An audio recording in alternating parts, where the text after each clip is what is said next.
goosebumps every time, yeah, 713. Through the 281, yeah, I'm riding. Why they on me?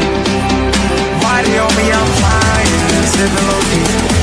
I'm sipping low key and hiding. I get those Newcastle United. I'm coming around. Wembley is a place for you ease on mine. You make everything feel fine. Worry about those comments.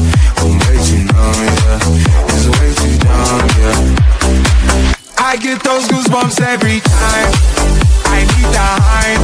Throw that to the side, I get those goosebumps every time, yeah. When you're not around me, throw that to the side, I get those goosebumps every time.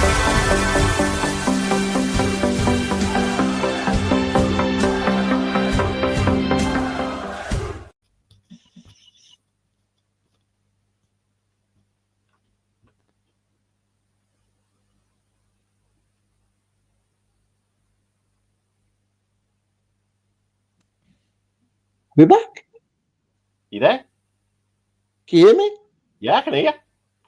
Oh, okay, we're back. I don't know what went on. You know what? It's a bit rusty. It's a bit rusty. Welcome back to Loading Bag at UFC. We're back again to talk all things Newcastle United. And it's been a while. I had a little bit of a break, but we are back in business. So, welcome to everyone in the chat. Do all those good things. Make sure you hit those likes and subscribes in there. Thank you for all of you coming back in and joining us boys talking all things Newcastle United. Daz is still not here. Internet's still causing him a few problems, but he'll be back soon, no doubt about it. But Chris, how's things? How are you? Much better, mate. Much better than when we were last on. I think it was it last Sunday? I think it was last Sunday, wasn't it? And yeah, mate, I don't know if any viewers at home picked up on it, but I was not well at all. I was really struggling. But yeah, I'm starting to feel much more like myself now, which is really good. And yeah, as I mentioned to you earlier, Pete, in the green room, I've been looking forward to this show all day because it's nice to get back to a bit of normality. You know, when you're sick and you forget what it's like to feel normal. Yeah. I was tinkering on that point, you know, when you're just fed up and there's only so much Netflix you can watch and there's only so much, like, you know, thinking about every 4 hours, must have my tablets. So yeah, I am feeling a lot more like myself now, which is great. But how are you doing, Pete? How's things with you, fella? Yeah, not too bad. I'm kind of feeling the same way as Friday is. I'm going to see the chat for a second. So I'm glad that the international break is nearly over. We can get back to some proper football, that is for sure. And we thought it'd be nice to kind of like just ease our way back into it all with the big matches coming up thick and fast, and just have a little bit of a general chat, just talk about Newcastle United. And there's lots of things been going on. We need to make sure that we try and cover them all, but we can't do that alone. We need you to ask your questions. I have to say, there's already a load of questions in the chat. So make sure you're hitting those questions in, get those questions in for us, and we will have a discussion around it and join in with us, get involved with us. This is what it's all about. And look, I'll start off the kind of the discussion, the topic of conversation. I'll throw a little topic out there. Look, I'm shameless. I don't care. I'm petty. I don't care. I just want to. I'm here for it. I want to bring up this. I wanted to bring it to the table nice and early. I saw this and I had a big smile on my face. You know what? I nearly pulled the shades on for a second. It was lovely to see. Against Kosovo at home. And that was the first half. 0 goals, 0 assists, 0 dribbles, 0 key passes. 1 Jordan lost. And 1 cross, I think, into the box that wasn't connected with. You got to be loving the downfall at this moment in time. I bet your red mates up north in the northwest are they must be pulling their hair out right now at what's going on. But like, just what do we all make of it? What do we all make of this situation at the moment? And I'll just throw in a nice little bit of positivity. What do we make of this situation at the moment? Big Nick giving off loads more big Nick energy. So let's talk about both of them. Let's talk about the stinkers, as Aaron's just said. Absolutely, we're going to celebrate these stinkers that this man's producing, but we've also got to celebrate the great performances and goals that this man, our man, is performing. What do you make of it all over this international break? I've enjoyed it. I can't lie. Mate, do you know what? From a selfish point of view, it's actually been quite nice that the international break's been on well. I've been on well because I've not even had to, worry myself over Newcastle United. Obviously, I've been keeping an eye on the players who played in the internationals. But yeah, I can't deny it, mate. I know a few people in the chat are saying, Isak's gone, shouldn't talk about Isak. And don't get me wrong, like in time to come, I know that will be the case. But we've got to. I think it'd be wrong not to enjoy this demise. It's fully deserved. It's fully deserved. And I'm totally on board with it, Pete. I really am. And we're not going to spend, the next hour and a half talking about Isak by any stretch. But I think it is important and it's key, Pete, to highlight. When people are breaking British record transfer fees, you expect this, Pete. You know what I mean? I'm expecting up here, and I keep reminding my red mates of this. And I've been throwing out comments, such as, well, now he's not the focal point. Now he's not the main guy anymore. Now he's not getting coached by Eddie Howe. Are we starting to see the demise of Alexander Isak? I don't know. I mean, let's not forget, Pete. Way back when, when we were sniffing around Darwin Núñez, and then he ended up joining Liverpool, we were all laughing years later, going, bloody hell, dodged a bullet there. But imagine the same thing happens with Alexander Isak. Questions may start having to be asked. Is there a more pressing problem? You can tell all these things have been reeling off in my head. I've been putting them all on messages. Like, I've been saying to my mates since the start of the season, they have not been playing They've not been playing good football all season. They have not been playing good football. And yes, they were 5 out of 5. And yes, everything was going really well. And when we were last on Top Table Talk, I think Jamie was kind of alluding to the same thing, wasn't he? The fact that they weren't playing well. But I did like. What was that Arsenal fan called? Remind me his name. Hooks. That's it, Hooks. I did like how Hooks was talking about the narrative, because that's been my favourite word this summer, the narrative. Because the narrative changed as soon as the 5 out of 5 was there, because it was like, we're still winning. We're winning. The sign of a good team is when you win and you don't play well. That's fine. Totally agree with that. But then when the losses come, it's like, you got to give them time. You got to wait. And it's like, well, hang on, we weren't waiting when it was 5 out of 5, but now we've got to wait. And I don't know. I am enjoying it. And again, I've got to not try not to come across too bitter here, Pete. But because a few of the lads were saying, Bruno Guimaraes, he's meant to be getting a new contract and he'll be going to Real Madrid soon. He'll go to Barcelona soon. I've had all this. And I was like, listen, I said, if he goes to Real Madrid or he goes to Barcelona, he'll go in the right way. And he'll be going because, he's getting that mega move.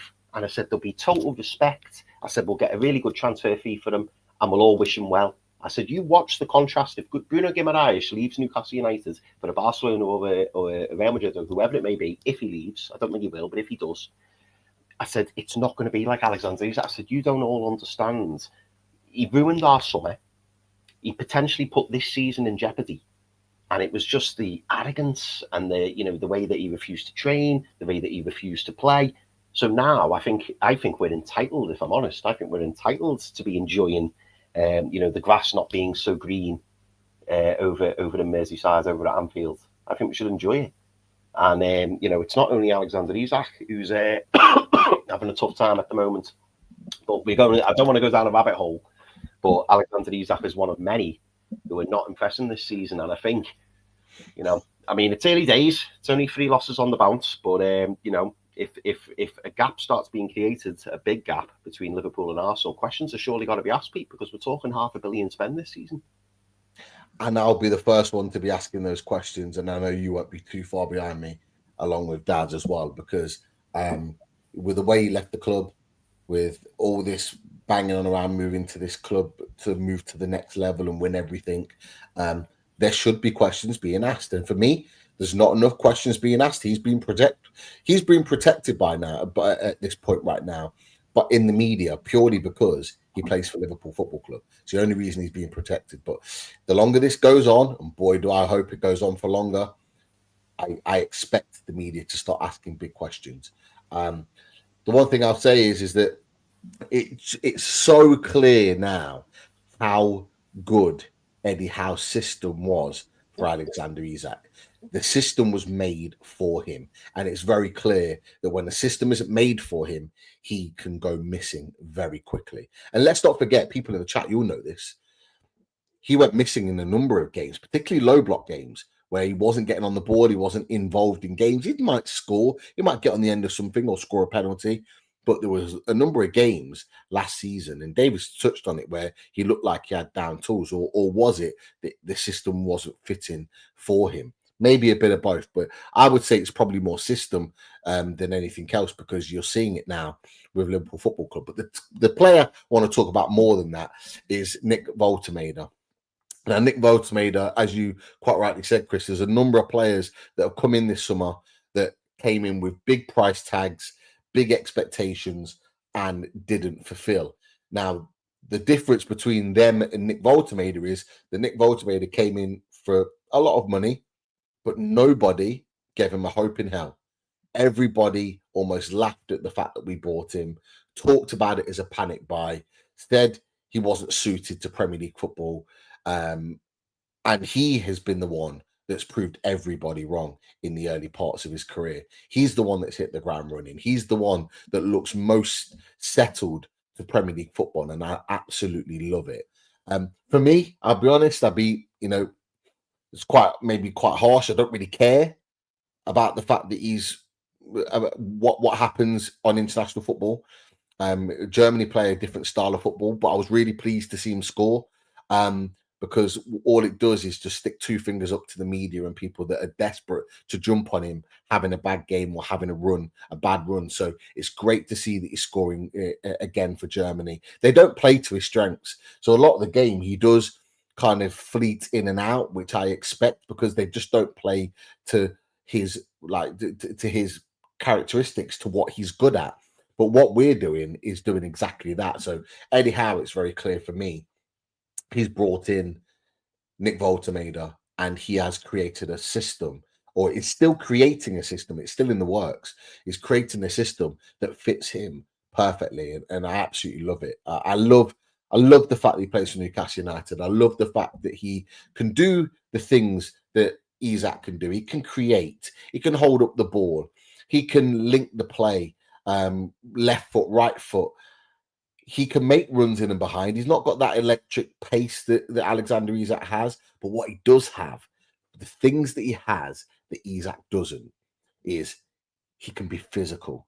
He puts his body about. He can go to war with a centre-back. You look at the centre-backs he's gone to war with already. Wolves centre-backs gave him a right torrid time, a real proper welcoming to Premier League football. Then he's gone to war again with Bournemouth. Then he's gone to war again with Arsenal, two of the best centre-back pairings in Europe. And then he's gone again with Forest, with the likes of Milenkovic, who's a big physical striker. And you know what? He's won more than he's lost in those battles, and he's really showed that the physical element of his game, that he is more than capable of dealing with it. And the great thing, and the last thing I'll say on this, is that the great thing about it is it can do all the creative in the link play that Isak can do. He can score the goals because he's scoring goals like Isak was doing when he played for Newcastle United. But that physicality, that ability, and that want and desire to put himself about and go to war with centre-backs and hold up play, get involved in tussles, to win headers in the air, that's the difference. That's the thing that could be the difference to put him on a different trajectory at Newcastle United. And look, long may it continue, but absolutely buzzing at that. Anything to add on that before, because I know the questions and comments are flying, and I know I think we've got 20 plus starred already, and we've already just got on point one. But anything to add on that? Anything that people have said? Let me just have a look. I mean, lots of love for Volta Messi. But do you know what, Pete? Just to add into what you said, I didn't really touch much on Voltemada, but yeah, I think he's been absolutely outstanding since he's come to the club. And what I found really interesting is, and I don't know whether you've picked up on this, Pete, whenever Eddie Howe's asked about him, he's very cautious at the minute. Very, very cautious. He's not going all in on him. He's not showering him with too much praise. I think he's probably trying to keep his feet grounded and saying, he's done well and we've still got lots to learn and he's still got to adapt to the league. He's probably trying to not put too much pressure on him. But Eddie Howe's got to be really pleased with the start that he's made.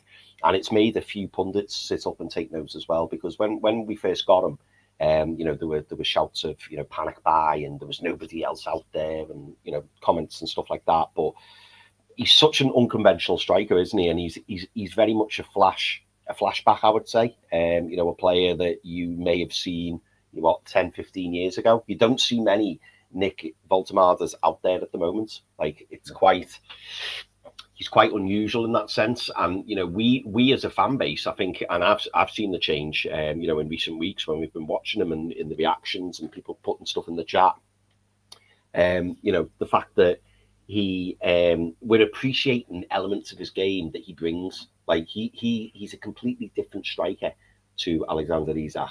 But that's not to say that he's not doing the business and he's not going to be very important for us, because he's going to be a really, really good striker. And you can see that, in the fact that Germany have him leading the line. Germany were begging him to go over for the internationals, weren't they? Because he originally stayed at Newcastle and then flew out after he got over his sickness. And then lo and behold, he goes and starts the game and scores. So, I think I think it's a good sign for Newcastle. And I think the fact that he made a good start was really important, because, we've seen from other players, if you don't make a good start to your career, all of a sudden people start asking questions. You can see the narrative changing very much on Benjamin Sesko.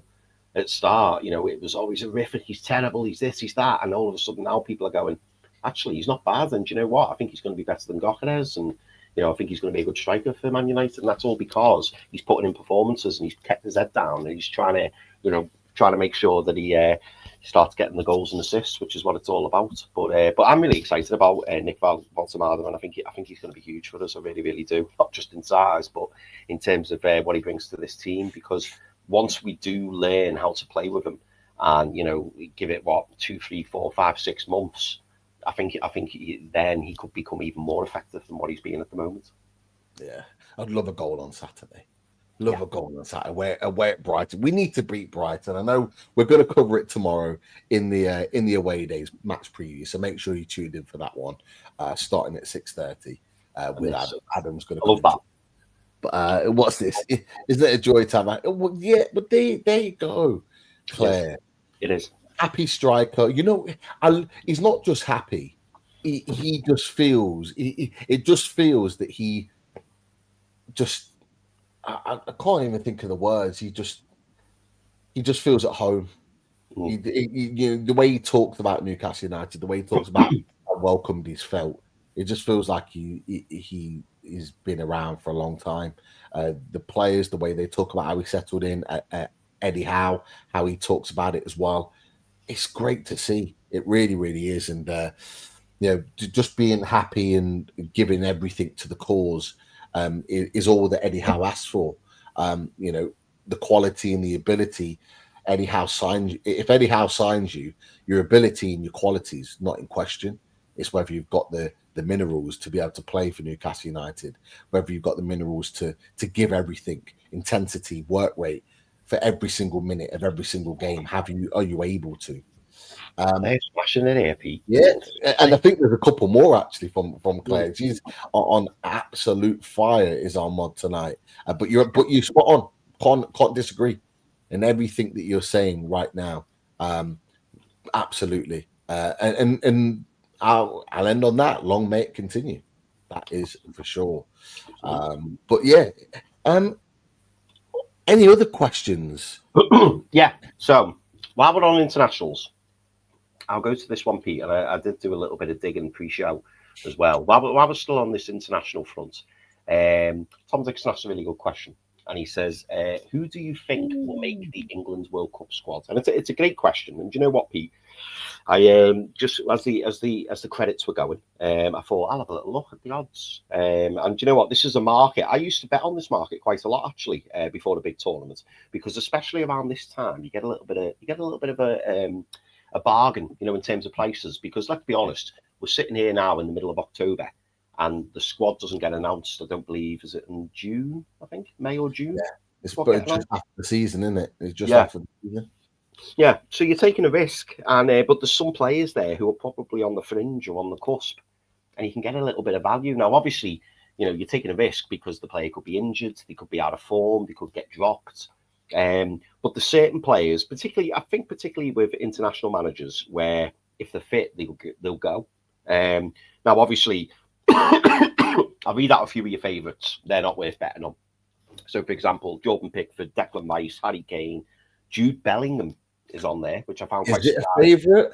Yeah, I know. I know. He's fourth favourite in the list out the whole squad, which I found quite surprising. And then we've got the likes of Saka, Palmer, Trafford, Gahey, Henderson. But what I wanted to ask you, Pete, and anyone else in the chat, was there any names that you wanted to check on, see if there's a little bit of value out there? Any players who are on the fringe you think might sneak in? Because, like, for example, I'll throw a couple at you. So, and this one, by the way, this one caught my attention straight away. Jared Bowen is 13-8. I quite like that. He's definitely. He's definitely good for me. 13-8, mate. 13-8. I'm putting it out there right now. 13-8. I think they're really good odds. Who else? Dominic Solanke is 7-2. So you're getting 3.5 to 1 for Dominic Solanke. Now, obviously, is he still recovering from an injury, Dominic Solanke? Or is he just coming back? I think he's just coming back. I think he was injured for quite a while. Yeah. So obviously, you know, if he starts playing now for Tottenham and starts banging the goals in and becoming the main striker, all of a sudden, you know, for him to, you know, you would assume that he would be in the conversation in terms of being a backup striker to Harry Kane. You would assume if Dominic Solanke is banging the goals in, he would be on Thomas Tuchel's thoughts. So how many do you think he's taking then? How many do you think he takes? 2 strikers or 3? I think he takes, as of right now, I think he takes 3, and I think he takes Marcus Rashford. Okay. What? So 3 strikers and Marcus Rashford is an extra? I think so. Only because, you know, if worst case scenario, Harry Kane gets injured in the first game, he's going to want a striker, and then he's going to want a backup, and then obviously he knows Marcus Rashford can play through the middle as well. So again, just gives him more options. So I'd be surprised if he didn't take 3. I think he'd take 3. I mean, like for the goalkeepers, for example, when he's named his squad, I found that he tends to like, for the single position, he tends to have 3 players. So for the goalies, he's always taken 3, and then for the forwards, I think he takes 7. So it'll be 3 for the striker position, and then 2 for the right wing, 2 for the left wing. And I think he'll take 3 strikers. Yeah. No, it makes sense. It makes sense to do that. I'm just trying to think who because I don't think he's been calling 3 strikers up into the squad recently, and that might be because Solanke is potentially the guy. Maybe. But yeah, because I could be wrong in it, but I know he's obviously had Kane and Watkins, but I can't think of a third. I might be wrong, and I haven't had a look at the squad, so I haven't got a clue really who if there is a third striker. But I don't think he has taken one. It's certainly not in this last squad. But it's a big tournament, so I think that process actually works in terms of taking 3 strikers, 2 right, 2 left. But yeah, so like with who do you? This is the key. This is it now, because I think that could be right, and I think Solanke could sneak in. Sure. You know, I'm looking at alternative English strikers, and there isn't many. I mean, Wilson's done at England level. You know, you're looking at Liam Delap. If he gets back fit, he could maybe 4-1. Yeah. To Liam Delap probably has a chance if he gets back fit and firing. Dominic Calvert-Lewin, I think, has got a really, really long shot chance. I just don't see it personally. No. So you're looking around and you're thinking, yeah, it's going to be difficult. But who I'm going to kind of switch it slightly.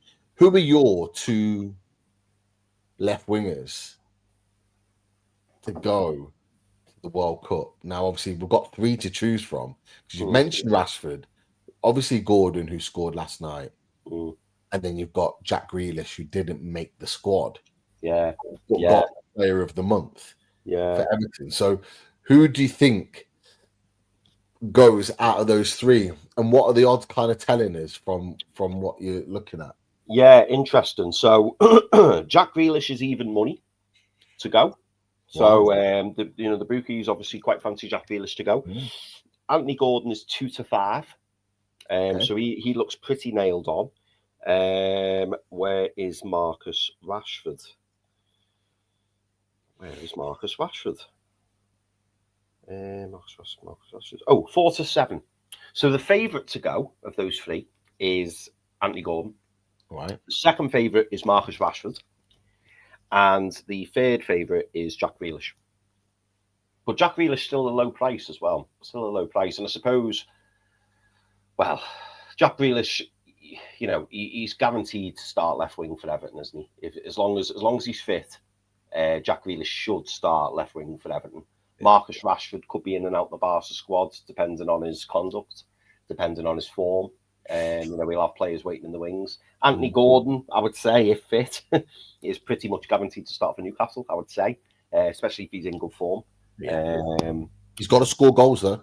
He does. And obviously he did that midweek, didn't he? So yeah, it annoys me a little bit. Obviously, I'm happy from an England perspective, supporting England, but I tweeted out yesterday after the goal went in, and I'm just like, why haven't we seen that for Newcastle? I know people say it's Latvia and all the rest of it, but we need to see that direct play, cut inside, shoot into those corners. We need to see. There's the question. Bill, I'm expecting it. We've got to. I've said it before. Like I've been really critical of Anthony Gordon, particularly last season, because I felt the drop off was too big for a club like Newcastle United to be able to manage. For me, he has to step up this season, and it's not just about running. I don't want him to just be running up and down the wing, chasing intense for 90 minutes and think that's enough. It isn't enough now. For the player that he is and for where he sits in our hierarchy of squad members, we need more than just running. We need him to offer more. We need him to be in the final third, making a difference. So we need goals. We need assists. We need key moments. It's not just about running for him anymore. We know he runs up and down. We know he works hard. And we know he's an intense pressure of the ball. They're all great things to have, but I need final product.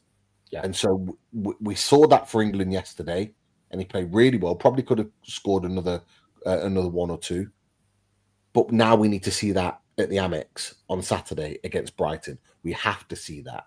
So that's kind of where I'm at. But you the same, Chris? I know you're nodding away. So no, totally the same, mate. Yeah, you're absolutely right. And you've been banging this drum now for the last few weeks, saying that we need to see a consistent Anthony Gordon. And I think we all said, Pete, at the start of the season, we felt like this was going to be Anthony Gordon's season. Yeah, particularly when Alexander Isak left, because it was like, right, we need someone to step up here. We need someone to step up and be the guy. And obviously, Nick Voltemada's gone ahead and done that. But Anthony Gordon can still play a huge part in this team. And if he wants that England recognition, and I think he was asked actually in a post match, because I saw it on X, he was asked after the game, obviously big performance today, you need to keep scoring, keep getting assists, not just for England but for Newcastle United. And he was like, absolutely. And that is the case. In order to keep his name in the thoughts of Thomas Tuchel, he's got to keep performing, and he's got to keep excuse me, he's got to keep at it.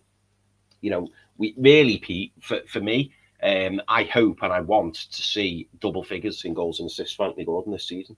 I really do. And I think if we do see double figure goal and assists for Anthony Gordon this season, then we've got a hell of a chance of getting Champions League qualification. Really do. Agreed. We need to make that happen. anything else? There's loads of talking points coming through. Lots of people with their opinions on it. Dan Burn. Out to you, Dan Burn. Is he in your squad for you? Dan Burn 100% is in the squad. I think Dan Burn not only is reliable as a leader, I think he also, obviously due to his height, I think he also offers a threat, both defensively and offensively. So I think it'd be mad not to take down. I was saying this to my mate in work, who's a Tottenham fan. I've been saying it for the last 2 or 3 years. I don't know why Dan Burn hasn't been considered for England squads up until now, because of his obvious threat that he carries, in the box. Dan Burn is one of those players, isn't he, Pete? He consistently offers a 7, 8 out of 10 every game. I've never seen. I can't recall ever watching Dan Burn and having an absolutely horrific game. Like a 3 out of 10, where you're like, wow, he was absolutely dreadful. Yes, there've been moments where he gets skinned. Yes, there's times where he's been a little bit flat-footed. But over the course of the game, and in terms of reliability and turning up week in, week out, and standing up and being counted, you want people like Dan Burn in your squad, and that's what Thomas Tuchel's noticed as soon as he's come in. Bearing in mind, we've had the managers that we've had recently, the likes of Gareth Southgate, who probably knows Dan Burn probably far better than what Thomas Tuchel does, but Thomas Tuchel just goes, bang, I'll have him. Seeing what he's doing at Newcastle United and thinking, do you know what, we need a bit of that. We need it's about building a team, isn't it? It's not just about building a squad of the best players. It's about building a team that fits and can be moulded, and that obviously offers things all over the pitch. I'm just looking now for Dan Burn. Dan Burn. Dan Burn is 4 to 7. So Dan Burn is on equal par at the moment with the likes of John Stones and Marcus Rashford in terms of they think that. I'll tell you, there's an interesting one, Pete. I'll throw it out there. In fact, I'm going to throw a few out here. I'm going to throw a few names at you, and you just tell me what you think. Lewis Hall is 7 to 2. 3.5 to 1. It doesn't. I think he's got a chance. He's not nailed on. He has managed by Thomas Tuchel as well, Pete, at Chelsea. Definitely, he would definitely be in and around it. Like if he's fitting back playing by the November internationals, I think he gets called up. I look at around that team and I'm thinking like Lewis Skelly is okay. He's not as good as Lewis Hall for me. He's not as good as Tino Livramento for me. For me, it sounds weird to say, but those two are my left backs going into the World Cup. I'd rather take Hall and Livramento as left backs than Lewis Skelly, in my opinion. Do you think? I mean, I agree with you, by the way, but I think Tino goes if he comes back and all is okay, which we've got no reason to believe it won't be. Yeah. But I think Tino will be the right back, as in I think he'll be classed as the right back, knowing he can play left back. I think the left backs could be Lewis Skelly and Lewis Hall, Miles Skelly, is it? Yeah, Miles Skelly. Yeah, but then you've got Reece James, who will probably start for England, and then you've got Trent when he's back from injury. So has Tuchel been calling up Trent though? I think he has called him up. He's been involved, but not starting. No. And then obviously he's got injured, so he hasn't been involved in these internationals. But but the last time Tino played for England, he played left back. Yeah. So he has been playing there. So like I think they might try and use him there. But yeah, I think it's going to be interesting, really interesting.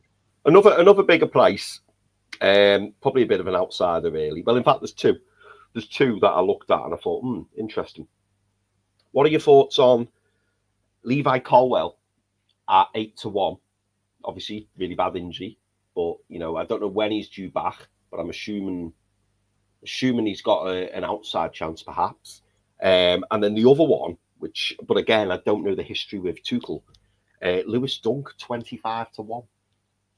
But I don't know what the history's been like with Thomas Tuchel, because obviously Lewis Dunk was in previous squads, wasn't he? But I don't know whether Thomas Tuchel has now replaced Dunk with Burn.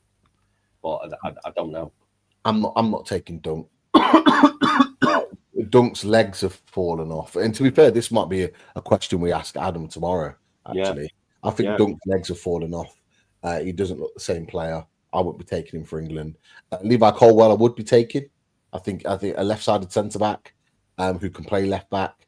But I'd rather him play centre back. I think he's a good, solid option. I think with the likes and Stones and Maguire kicking on, I think he is the future, whether people rate him or not.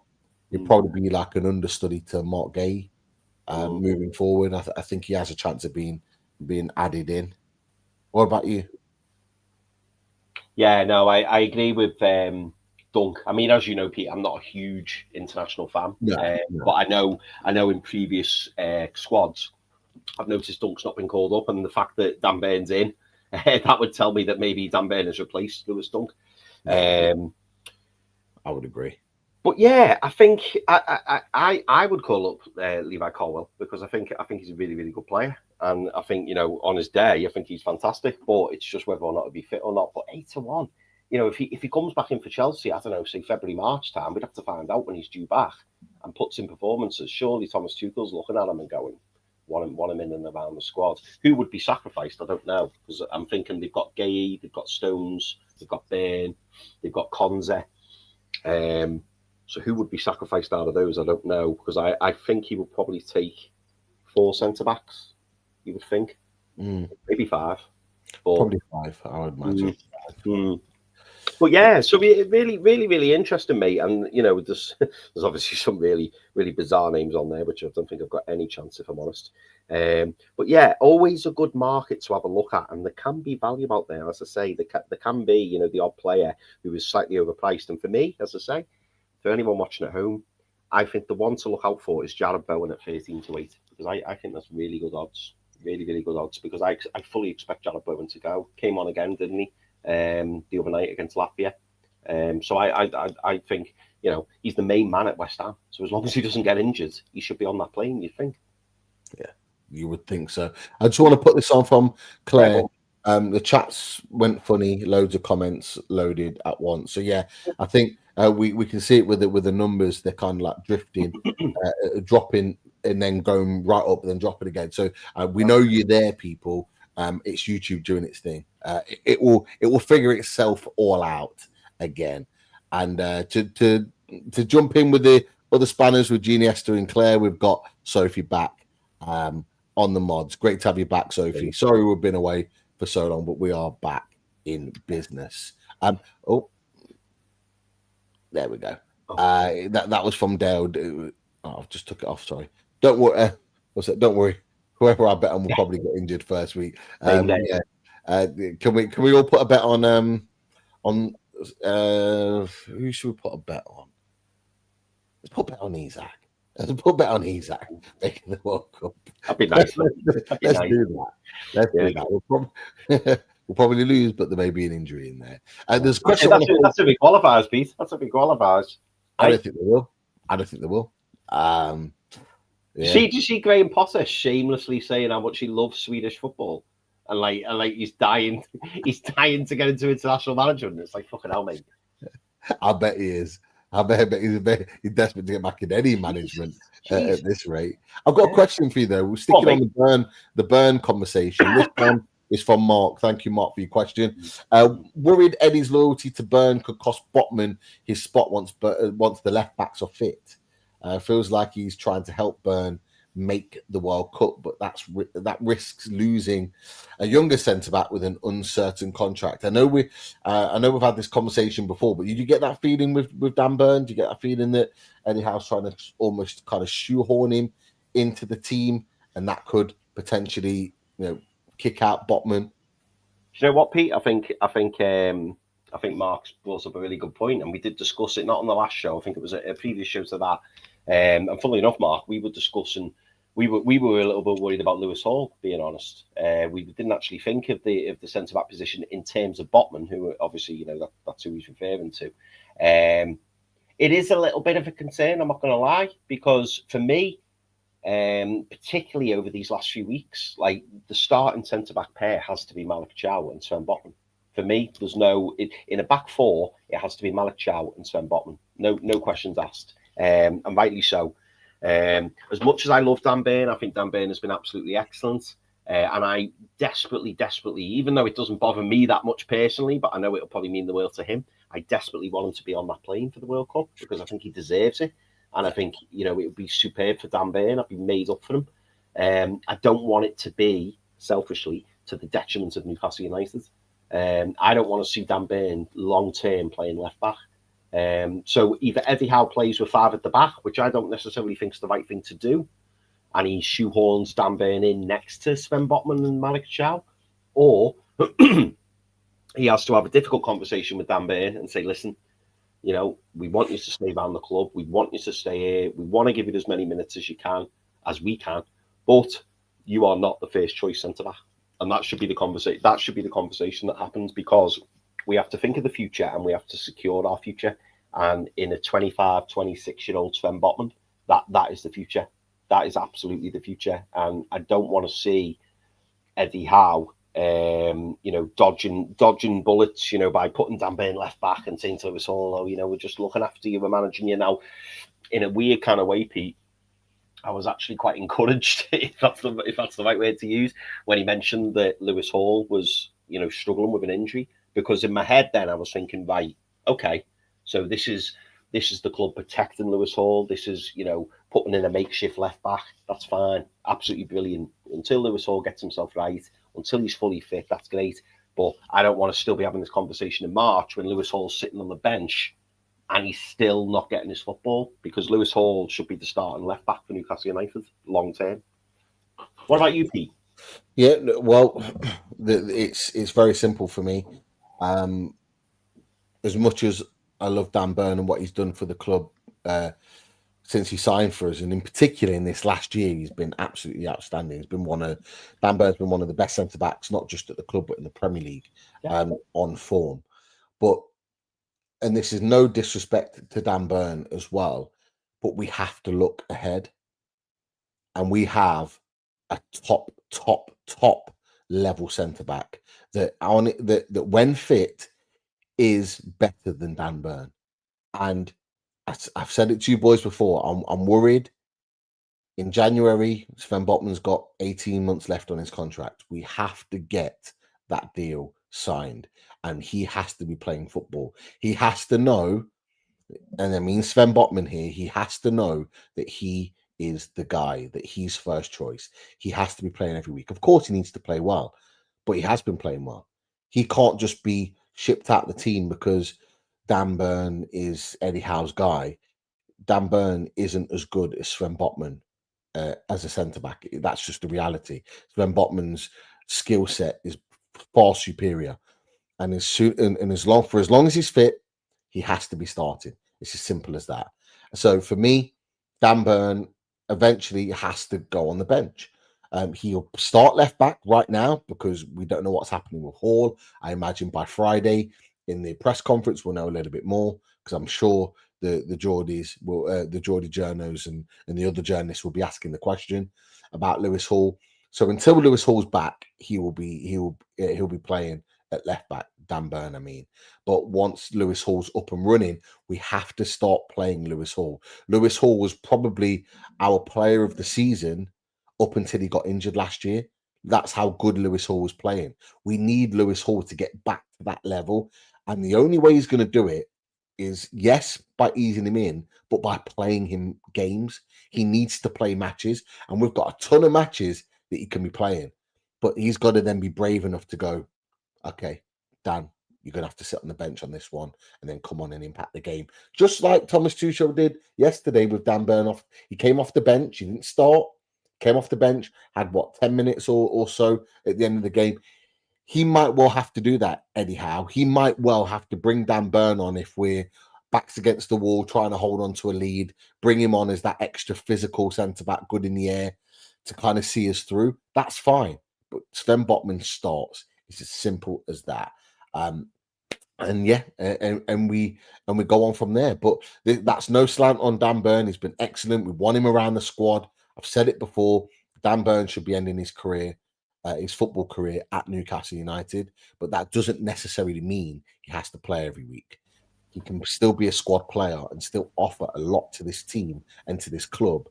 by being on the bench. His experience, his know-how, his leadership skills can all still be effective, like Trippier's was last season at times when he was riding the bench to Tino Livramento. They can still have a big say and still play a significant amount of minutes.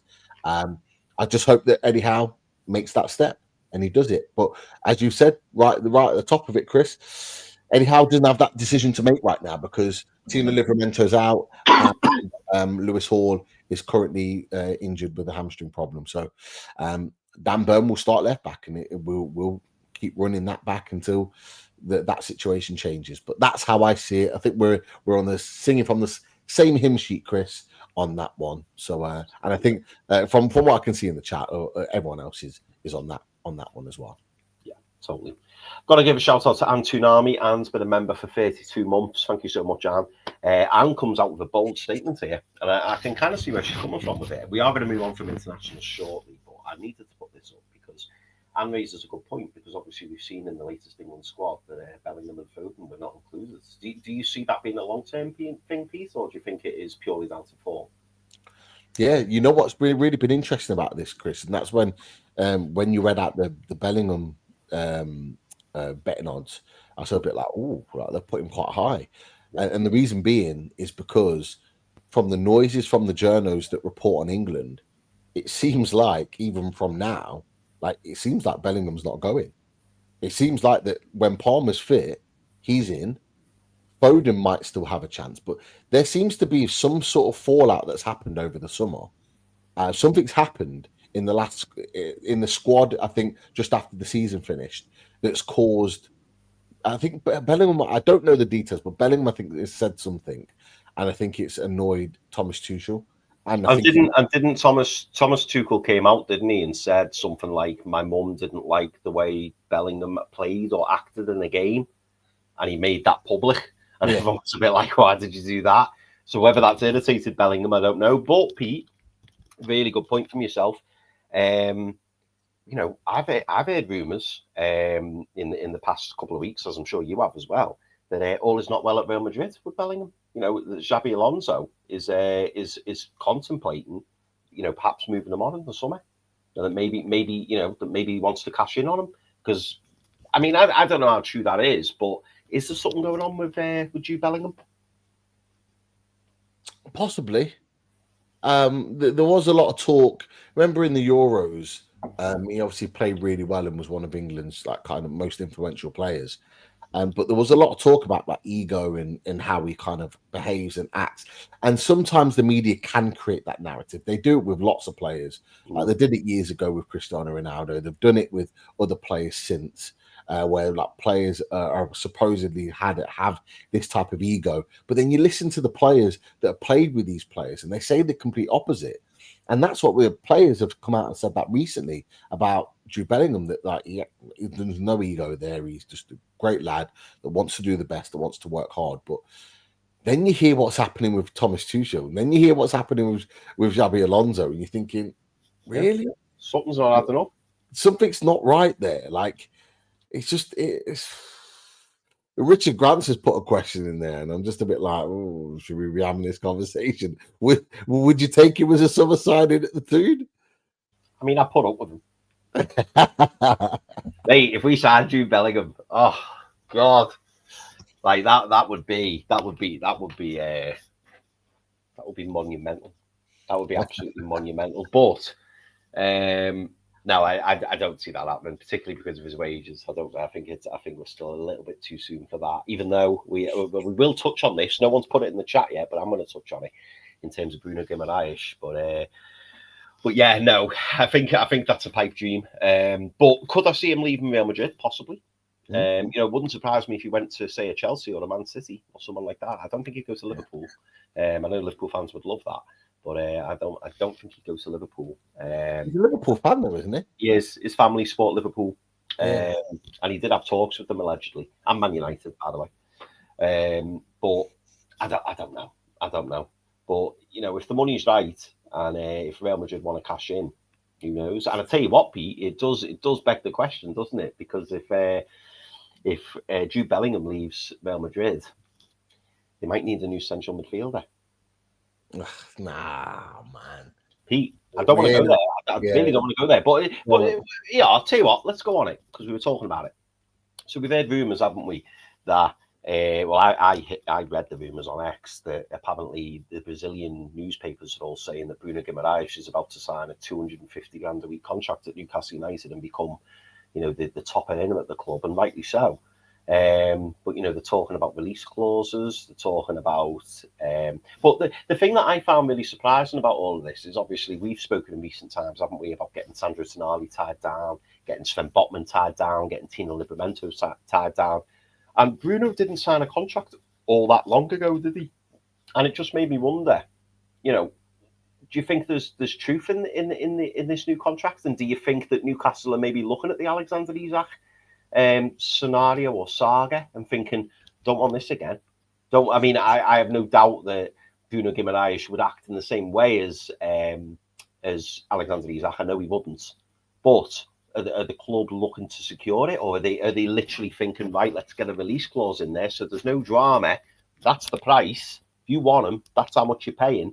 And then as soon as the club say that they're going to activate it, off he goes. Because let's not forget, Pete, in Bruno's not his contract he signed now, but the previous contract, he has a 100 million release clause in there. Yeah, he does, or he did. It was 2 years ago that I think he signed his new contract. And I think he's got 2 years left on his deal. I think there's 3. I think it's 20. Only of our pictures. Are our pictures still there, Pete? Is it 3 from the summer? Yeah, there. 2028. There you go. 2028. Yeah. So yeah. So he's got 3 years. 2 years in the summer. So 2 years. 2 years when we get to the next summer. Yeah. So we're looking at around 2.5 years then that he's got left on his deal. So we're coming to that pressure point, that 2 year point at the end of this season. So you don't want to be in a position like you are with Sven Botman. It's the same with Sandro Tonali. We'll have a conversation in a second. But with Bruno Guimaraes, the one thing I'll say about Bruno Guimaraes, it's very clear now that when we had the PSR issue last summer, not this summer, just gone, summer before, when we had that PSR issue, I think it was quite clear now that the club thought that Bruno Guimaraes would be sold. Yeah, I think they may have looked at it and realised that they pitched his release clause just a little bit too high for clubs to go and activate. And I think that would have eradicated PSR. He'd have been sold. We'd have moved on and maybe signed 1 or 2 players, and it would have been a very different situation. However, and I think Bruno's mind was potentially going on Man City. I think now Bruno Guimaraes' mindset may be slightly different. I think Bruno Guimaraes, if he signs a new contract, what that says to me is that he sees the peak years of his career at Newcastle United. I think that's what it says. I think he's willing to commit the vast majority of his best years left at Newcastle United. That's what concerns me. That's what concerns me, what Dale said. Yeah, that's right. I have no problem with that, Pete. I genuinely, honestly, I swear down, if Bruno Guimaraes come out tomorrow, or the papers that came out tomorrow, that Real Madrid or Barcelona are going in for Bruno Guimaraes and he wanted to go, I'd have no problem with it. I genuinely have no problem with it because, it's Barcelona and Real Madrid, and you can't argue with that. And this is why I think there was so much anger and upset and hate. We were talking about Alexander Isak for the whole summer, weren't we? And we were saying anywhere but Liverpool, anywhere but Arsenal, just can't, no other Premier League team. And it would have hurt going to Man City. It would have, because we spoke about Bruno a couple of years back, and we, when we thought the 100 million clause was getting activated. But then we were saying, weren't we, Pete? It's Pep Guardiola. It's going to play for arguably one of the best managers that's ever been. As much as it would hurt, you kind of get it. And for me, I put Real Madrid and Barcelona in that conversation. I really, really do. But on the other side of the coin, totally agree with what you're saying. Bruno's probably looking at it and going, I'm hero worshipped here. Why would I want to go anywhere? And that's what it would have to be, a very, very special club. One of those two. Now, what I was going to say to that, and Dale just put it in the chat, is that in November he's going to be 28. Yeah, and true. I'm not sure that Real Madrid, who are a club that are buying a lot of free transfers at the moment, they're not spending a lot of money. I'm not sure that they are in a position where they're going to fork out a huge sum of money on a potential 28-year-old. That's the thing for me. Barcelona may be a different conversation, but again, Barcelona haven't got any money anyway. They've got assets, but they haven't really got the money to put down to be able to afford a player of that sort of caliber. And the one thing I'll say in return to that is that yes, he's 28, but he's going to still be valued very highly to Newcastle United because he's our captain, he's our main guy. Everything tends to run through him. I think the value that we put on him is a value that I don't think many clubs would pay to get him out of there. And this is why I think it's quite crucial. I think if we do give him a new contract, he wouldn't be my priority to give a new contract, being honest, with 2.5 years left on his deal. But if we do, I think it signals that he's going to spend the best chunk of his career. So he's 28 in November, probably the next 3 years minimum, 4 years probably, he's going to spend at Newcastle United. And then, as Claire's, I think, put in the chat, which I read as well, is that he said that after Newcastle, he'll move back to Brazil. I think that would probably make more sense. The concern I have is not for that centre midfielder. For me, it's the other centre midfielder that I'm worried about with someone like Real Madrid, because of the amount of money that he would cost and his age. I think he would be someone that would be more viable to a Xabi Alonso type team, and that's what I'd be more concerned about. But Bruno Guimaraes, if he is given that contract, he deserves it. He's lifted a trophy for us. He is the driving force in this team, as he proved against Forest. I think he started the season okay. It looks like he's growing into the season. It looks like his performances are getting better, and that can only be a good thing for Newcastle. But yeah, I wouldn't be mad at that at all. Setting the example, but he's not the only one that should be getting a new contract. There's others out there that have to. So that's kind of where I'm at with that. Yeah, totally. But no, I'm glad we touched on that Bruno conversation. I mean, I like you, Pete. I would love Bruno to stay here for the duration, because I think, a Newcastle United in 4 years' time is going to look even more different to what it looks now. I think we'll be right up there. And I think Bruno will probably want to be a part of that. And for me, the only way that he leaves is if a Galactico club comes in for him. It would have to be a special club. And like I say, I wouldn't begrudge him the move. I really, really wouldn't. But I would love him to stay. You know why? It's just my last point really on this. Why it's so important that we keep Bruno Guimaraes and players of that ilk at Newcastle United is because these players are seen as top players across Europe, across the world, and these players will be reasons why players like Malik Chow want to come and play for Newcastle United.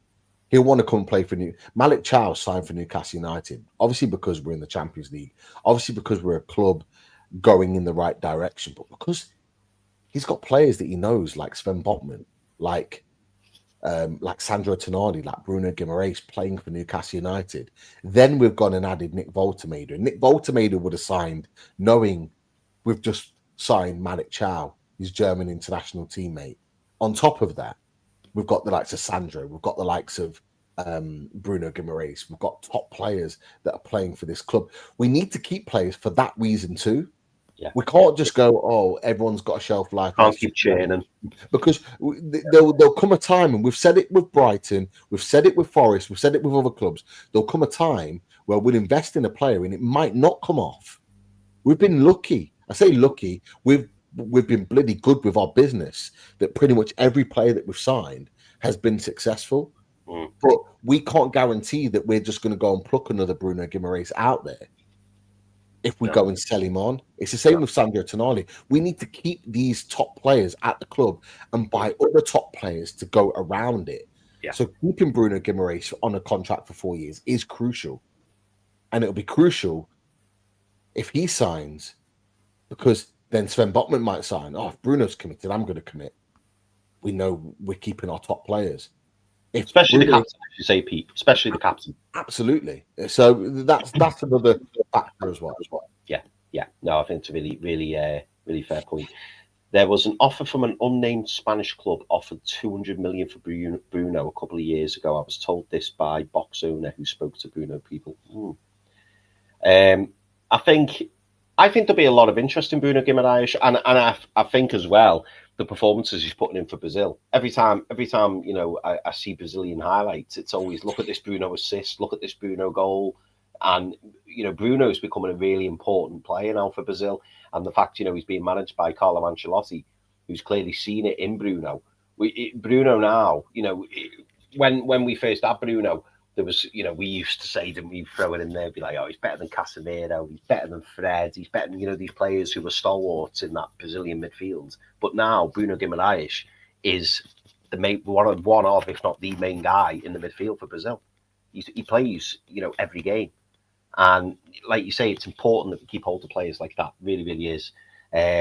Sophie B says, I definitely think the Bruno contract is setting the limit on wages, to be honest, as he has a clause for the highest earner. So it's a really good point, that, actually, Sophie. Really good point.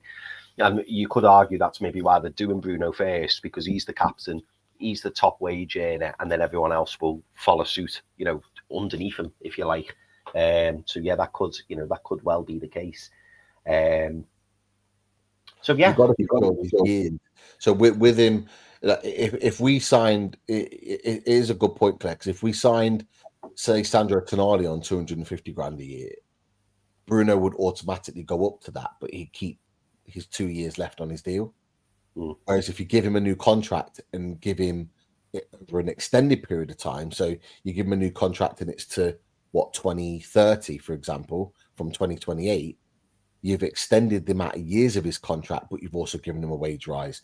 So you're keeping him longer term as well as giving him a pay rise. And then, like as you've said, that's the benchmark, because then Sandro Tonali can then come in at 200, for example, or 220. Then you've got Sven Botman that can go up to 250, 260, or 150 to 170. And you're moving everybody up slowly, but you've got the top guy on that level of wage. And I think that's what Isak would have got. I think Isak would have got the 250 had he played at the club. And I think Bruno would have gone to that level. And I think other players would have gone around it. But doesn't that just show, though? That shows the progression of the club. It shows that the club's moving on, that the wage budget is stretching, and we're moving our top earners out up to that point. And that's a positive thing as well, that we're willing to pay these players bigger wages to keep them at the club. And that will be a signal for players in the future that are signing for Newcastle United or wanting to, that actually, yeah, I can get a pretty good wage, a pretty top wage at Newcastle United. So it might well entice more players to want to come along and sign for us as well. I just wanted to say, Chris, I think Sky Sports have been watching us. I think England have been watching us as well, because what's just come out from Sky Sports is that England boss Thomas Tuchel to talk to Jude Bellingham before selecting his squad for November international. So just as we've been talking about it then pops up on the screen. We know Sky watch Loaded Mag NUFC. We know Thomas Tuchel watches Loaded Mag NUFC. Bring the World Cup home. That's all I'll say on that. But yeah, any other quick fires? Do you know what, mate? We've got 32 questions, and I really want to try and get these questions answered, because that's the whole point of the show. So we will have to go really quick fire on a few to make sure we don't have like a 6-hour show. But just before we move on, I just want to quickly, while we're on the subject of contracts, I just want to ask you about what Turpey's saying here. Turpey Marciano, he says, I don't want to bring anyone down, but I see Tonali going this summer. 2 years left, max profit. And if we aren't talking to his agents about a new deal, I think there's a reason. Now, some people will say it was the comments made by Paul Scholes when he was talking up Sandro Tonali, saying he was better than Declan Rice, and he's one of the best, if not the best, Premier League midfielder at the moment on form. Claire G's just said there, Turpey, the new director of football, will be talking to Tonali. We will lose him further down the line to Italy, but I see him agreeing to another deal after the support he was shown. And, it's a fair point. But what are your thoughts on Sandro Tonali, Pete? And do you know what?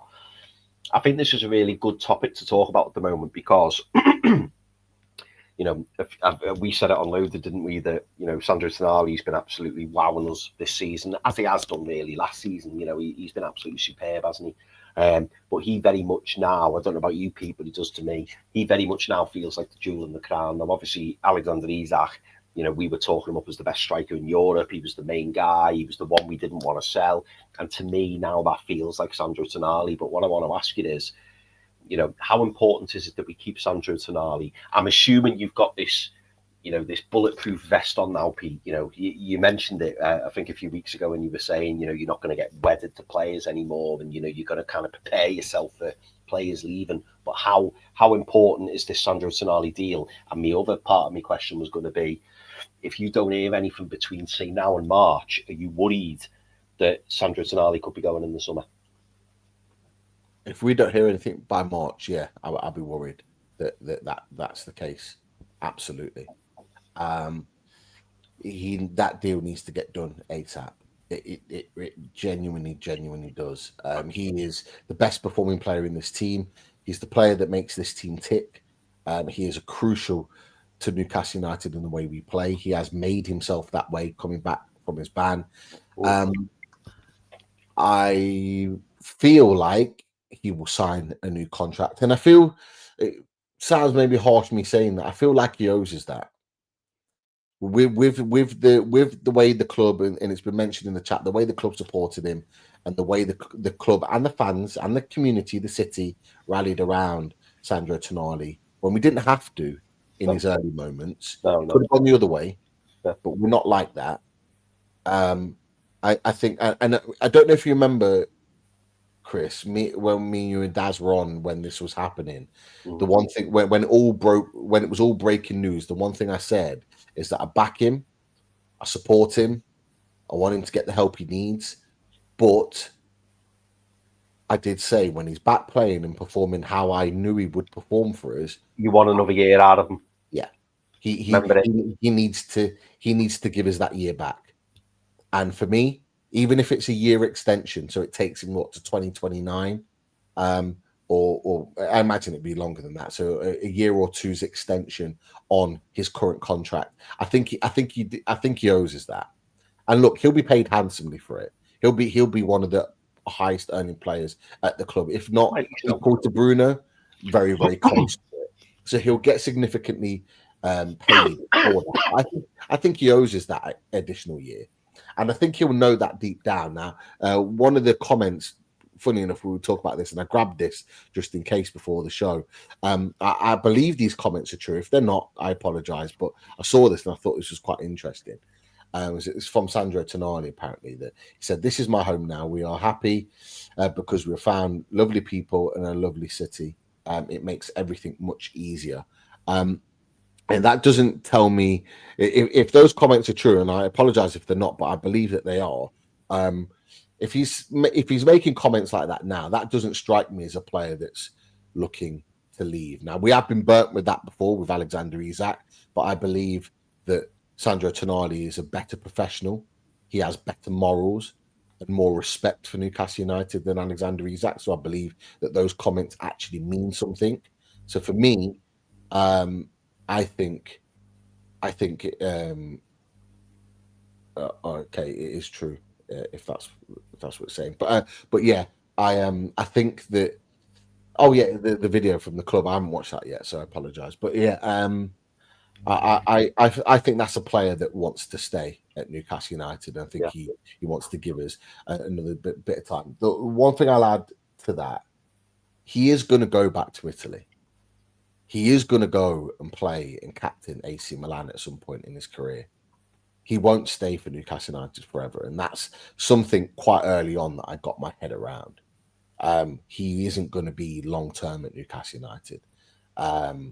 So I do think he'll extend maybe to 2030, big pay rise, and he'll give us, I think he'll give us another couple of years before he then eventually moves on for a transfer fee. But what do you think, Chris? Do you know what? I just want to take you back, Pete. In fact, I'm going to turn around here and I'll give you the date, and I'll tell you why. I want to take you back to the 28th of August, 2024, right? 28th of August, 2024. We played a little club, Pete, called Nottingham Forest. Great day. In the Carabao Cup second round. And I remember that was his comeback game, and we were in the City grounds, we were in the away end. And do you know what? It just reminded me of the songs, the backing, the love that Sandro Tonali was shown, and you could see in his face that he was quite taken aback. I think at that point when it all came out, I think, like you rightly said, it could have gone one of two ways. It could have been the fans, going mad at him, thinking, you've cost us, we paid 55 million, whatever it was for you, and now you're out for the year. But instead, the Newcastle fan base got behind them, showed the support, showed the backing, and as did the club, as did the players, as did the manager, everybody. And I think that goes a long way. And I think Sandro and his family will remember that. And for me, and maybe I'll end up with egg on my face because I've been here before with me passionate rants and they didn't quite turn out how I expected. But I think that goes a long way. And like you, I think Sandro Tonali will sign a new deal. And I think he will be here for at least another 2 years, depending on, our trajectory, depending how we get on. Now, I know that sounds a little bit cryptic, but, I would expect within the next 2, possibly 3 years, I would hope, that we really are maybe challenging for the league. And I think if we are, there's potential that Sandro Tonali sees his contract out. If we're not, and we're not perhaps where we need to be or where we want to be, then maybe, the club may listen to offers, or Sandro Tonali may go into, the boardroom and say, listen, I want to go. I want to go and win things, which a player of his quality, you could understand, but he at least owes us another year. But I think he'll get another 2 years. I think you see this season out and give us another 2 years. And then don't forget, if he signs another 3-year extension, something like that, we're then going to be at the 2, possibly 3-year point, and it could be at that point then he goes, right, I want to go. I want to try something different. But we've already got our extra year or 2 out of him. What I wanted to ask you, Pete, and I will get to these bloody questions, but I've got so many questions because we haven't spoke for ages. And it is all topical stuff, and it's stuff that's come out. I'm going to link it to this Sandro Tonali conversation. I read a news article, I think, from Mark Douglas from the iPaper.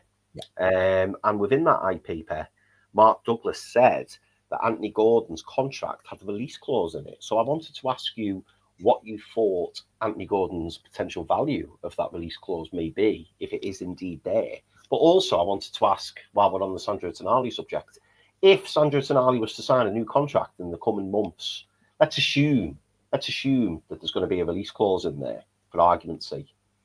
What would you, if you were in the boardroom and you were making the decision, what would you set the market as for Sandro Tonali's release clause? And the reason I'm asking you that question, Pete, is we've seen this market go a little bit bonkers, haven't we? We've seen it go a little bit, in recent years. We've seen Moises Caicedo going for 115. We've seen Declan Rice going for 105. We've seen Alexander Isak going for 125 plus 5. Florian Wirtz for 116. I mean, I'm looking at the performances. I know the difference. They are midfielders. I know the different midfielders, but I'm looking at the performances of Sandro Tonali and Florian Wirtz, and I'm thinking, me personally, I'm wanting more than 116 million for Sandro Tonali, particularly when you've got ex-pros or ex-legends like Paul Scholes coming out saying he's arguably one of the best central midfielders in the Premier League. How much are you talking, Pete, if you're putting that clause in his contract, and how much do you think Anthony Gordon's clause is? That comment from Paul Scholes holds a lot of weight. He's one of the best midfielders that I've seen in the Premier League era. He was a very, very special player. So the fact that he's saying that means a lot. That means a lot. So for me, it's an absolute minimum double your money. So we paid 55 million for him. So you're looking at minimum 110, in my opinion. That's just me. Some people have said 130 or the rest of it, this, that, and the other. I would be pushing for that realistically. I don't think we'd get that for him. But I would be saying minimum 110 million, double your money. He's already proved he's double the player than what he was at AC Milan, because he's come and done it in the Premier League. And as well, he's now doing it in the Champions League for Newcastle United as what he did for AC Milan. This is the thing that a lot of people forget, that he was in the semi-final of the Champions League the summer we signed him. Like he's already proven his level. That's his level. And if he goes on and age, Pete. His age, I couldn't believe, was he 25? 25. He's 26 in May, so he's 26 at the end of this season. Like, so and this is the thing. I think it might have been Sophie or Claire. I can't remember who put it in the chat that he will stay until he's 30, then go to AC Milan on a free. I'd take that. I'd take not getting a fee for him and him seeing out his contract at 30 and going back to Italy. That would mean we've got him for another 5 years. I would snap your hand off for that right now, to have 5 more years of Sandro Tonali. Absolutely. But I would say minimum 110 million. If you're to ask me right now, and I give you a realistic, I'm with you with 130 million minimum and all the rest of it that one or two others have said. But I would say 110 minimum, double your money. I think he's worth more than Declan Rice was worth at that same point. That's just me. In terms of Anthony Gordon, people might not agree with this, but I think Anthony Gordon's release clause will be anywhere between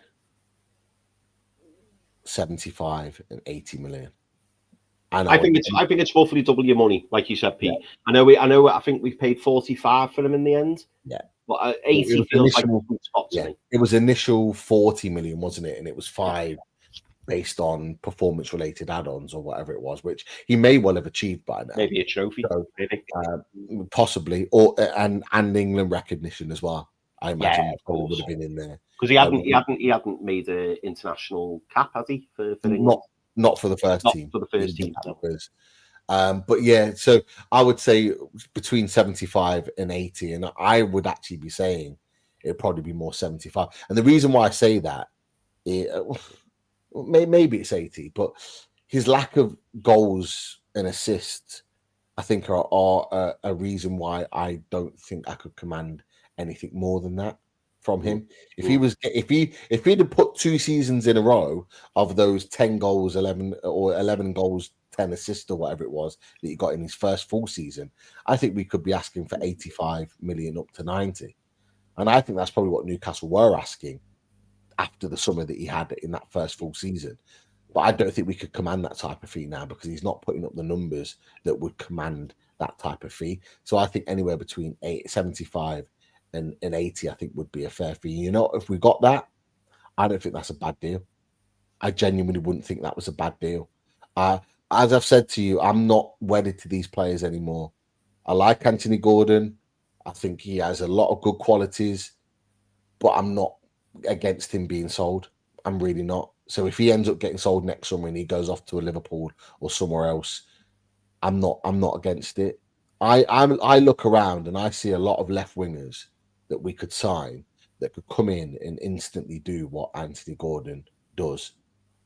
That's my honest feeling. And I think there's wingers out there, left wingers out there. A lot of left wingers. Look, right wing was so hard for us in the summer because there wasn't as many options available. There were some, and there were some that were risky, very risky. But I actually think there's a lot of left wingers out there. Like I threw one out to you guys on the day of the transfer window closing, where we had a tentative link with Rafa Leao, and I was just like, go get him.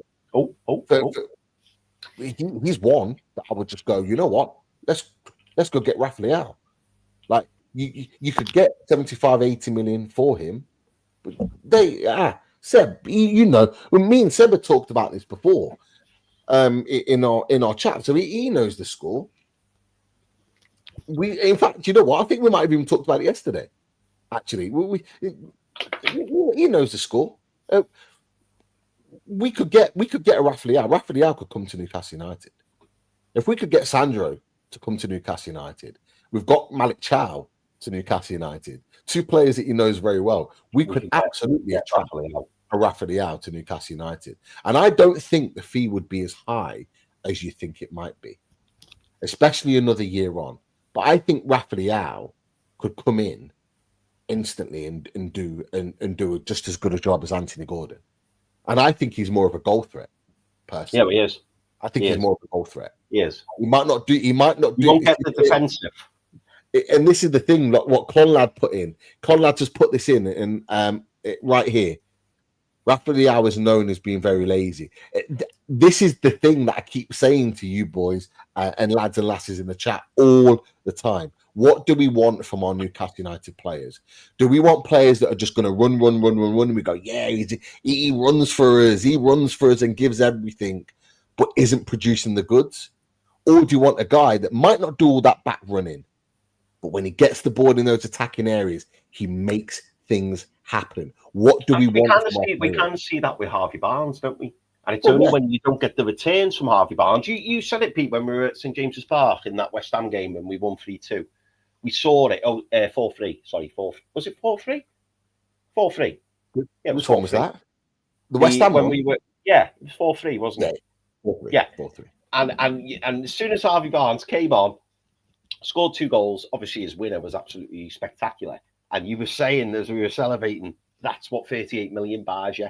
Harvey Barnes does not play anything like Anthony Gordon. He doesn't play anything like him. But when he's in those dangerous positions, when he cuts inside and gets on that right foot, you know that there's a strong chance he's going to get it on target, and there's a great chance of it going in the back of the net. And that's what Rafa Leao provides you. Yeah, absolutely. And I would take that. And he's the and someone's and the Clon lad put in the chat, I'd prefer Semenyo than Leao. I would be very, very happy with Anton Semenyo. But the problem is that his release clause will be very similar. 75. Apparently it's 75. So what you've got is a like for like. I don't think you're paying 75 to get Rafa Leao into Newcastle United, but I think you could get performances from Rafa Leao under Eddie Howe that could perform and outperform an Anthony Gordon and an Antoine Semenyo. So I think Newcastle United, from a business perspective, could actually get a better deal there. How many times have we talked about there's better deals out there in Europe? We've already proved it by half of our team. Go and get. I'm not wedded on Rafa Leao. He's just an example, by the way. Yeah. I have to say that there are other players. You got Yildiz as well at Juventus. Another one Genius has just put out. Absolutely, you would take a player like that for his quality, his ability, his top. But what I'm saying is, you go into Europe and get a player like that. Roger Fernandez as well. You go out there and get a player like that for lesser fee. You sell Gordon on for maximum fees, an English player going to a higher club, potentially Liverpool or someone like that. Liverpool clearly need a left winger. They're missing one after selling Diaz. Then you go and get your guy. Lesser fee, output's better. You're laughing. And I tell you what, Pete, we're talking about missing pieces, aren't we? We're talking about, do you want a runner or do you want someone who's got that quality at the end of the pitch? The one thing Liverpool are crying out for at the moment, which we spoke about when we talked about it on Top Table Talk, is presses. Yeah. Liverpool haven't got presses. Anthony Gordon will press for you all day. He's all day, Anthony Gordon. He will press. Yeah. He's an absolute press machine. He gives us that, and he sets the tone. When he's on it, he sets the tone with his high press, which is great. But that only gets, for me, having watched him for 2.5 years, it only gets you so far now. You've got to produce. You've got to have the minerals to produce. You've got to put the ball in the back of the net. And I think that goal for England has kept him within shot of getting into that World Cup team, because I think without that goal, there would still be question marks about him. Runs all day, links the player okay, but doesn't put a final ball in. He just needs to be the different. Elise, mate. Elise is now a £130 million player. Yeah, that's what he is. He's a £130 million player. He is out of our ballpark. We had the chance to get him for 45, which is a steal. Now he's worth triple. Like he's in a different stratosphere. Michael Elise is. There's rumours actually that Michael Elise is the Salah replacement at Liverpool. That's what they're saying. They're saying that Salah goes for big money to Saudi next summer. Maybe even as early as January, there's talk, but I doubt that. I think it'll be next summer. And they're saying Elise is the one that they're going to put all their money in. and Semenyo and Gordon are potentially the ones linked with the move to Liverpool on the left-hand side. So they're going to be potentially revamping their right and left wing with big signings. So let's wait and see on that. But that's where I am with that one. I think it's an interesting conversation with Gordon. But with the Gordon, just to clarify, 75 to 80 million, I think his release clause will be. And I think if Sandro signs a deal and has a release clause, I think it'll be, or it should be, minimum 110 going upwards potentially. But what about you? Throw your. Did you give yours already? I didn't. No, I gave me Gordon. I think Gordon 80 million. I think 80 million for Anthony Gordon, and the reason I say 80, Pete, is because I'm thinking double your money, but also I'm thinking English Premier League, great age. That's why I'm saying 80 million. That's why I'm saying 80 million. And I think, neither of us are saying Anthony Gordon's a bad player. And I think if Anthony Gordon, look at it, Pete. If Anthony Gordon now goes and gets double figures, Anthony Gordon will know this himself as well, particularly if that release clause is there. Anthony Gordon goes and performs for Newcastle United and gets double figures in his goals and assists and goes and has a fantastic World Cup with England. Anthony Gordon could get a move if that's what he wants. If that's what Anthony Gordon's looking to do and he wants that move to Liverpool, like everyone's saying, worst kept secret, he wants to go back to Liverpool. That's how he gets his move. And if we get 80 million for him, like you say, I think we could secure an equivalent for the same price or cheaper and get the same output. So I wouldn't be too upset. And I think now, our mindset's been changed, hasn't it, in terms of player trading. We keep hearing about player trading. And if you told me that we could keep a Botman, a Tonali, a Bruno, but we lost a Gordon, I'm open for it. And on that subject, Pete, we've been asked a horrible question. I'm going to get to the questions now. We've been asked a horrible question. And I kept reading it and I was thinking, how on earth are we going to answer this? But I'm going to let you try and answer it, Pete. Because it's a horrible question. Where is it? Here we go. Geordie Toon for life. Bench, keep or sell? And Geordie Toon for life, he would have made it. It would have been easier. You're right, Geordie Toon for life. But he says bench, keep or sell? Botman, Bruno, Tonali. I was going to put Gordon in, but I wanted to make it really tough for you lads. He has. You have. You'd have made it a hell of a lot easier with what we've just spoken about. That's horrible. It's horrible. Bench, keep, sell. Oh. Jesus Christ. Do you know what? I'm gonna start off with one of them. Go on. I'm going to start off with one of them. And I'm already questioning myself now. And there's a little bit of theory to this. I want to say keep Botman. And the reason I want to say keep Botman is because Sven Botman, of those players, if we were to lose Sven Botman, if someone came in the summer for Sven Botman, I don't think for the money that we get for him, he's a bigger loss than the money we get for him, if that makes sense. You're not getting 80 million for Sven Botman. I think Sven Botman's worth 80 million, but you're not getting 80 million for Sven Botman. As things stand right now, you're just not. And if Sven Botman comes out the team, we see the difference when Sven Botman's not in the team. We see the difference. Because when he comes in the team, you're just like, Jesus Christ. Like, he's so good. He's so good. And I'm looking at Bruno and I'm looking at Tonali and I'm thinking, well, if either one of those were to go, we would get a premium price. We'd get a hell of a price. With Botman, we wouldn't. Yeah, I'm thinking money here. Because in terms, I want them all in the team. I want all three in the team. But I'm trying to think logically here because really, I'd say keep. But I know obviously we can't do that for the sake of the game. It feels horrible to say, but I'm wedded on selling Bruno. And that's horrible to say. I'm wedded on selling Bruno. And it's just a case of where I put Sandro and Sven. They could probably go either way. I could keep Tonali, bench Botman. I could bench Tonali, keep Botman. Like it could go either way, but I think the easiest one to answer is probably Bruno. And it's horrible to say because he's the captain. We've just lauded him about how good he is and his long-term future at the club. But yeah, if I had to pick out those three, that's kind of where I am. We're going to age, aren't we? There, Pete. We're using the age tactic because Sven Botman's 25 and Botman and Tonali's 25, and you could argue we're putting Tonali on the bench because we're wrapping him in cotton wool because we've got a really important game the next game. There you go. But I like this response is the best to answer the question that Jordan Toon for Life has given us, and that's just the easy option. Oh, sold for asking us that horrible question. I like the horrible question. We need to bring that back maybe next time. We label it the horrible question. We'll get one horrible question in. I'm going to throw a few quick fires, Pete. We're going to do one-word answers because we're still on 31. We have 32 questions and we've now got 31 questions. So we've still got a hell of a lot of questions to get through. Right, I'm going to read these names out and I just want one word off you, okay?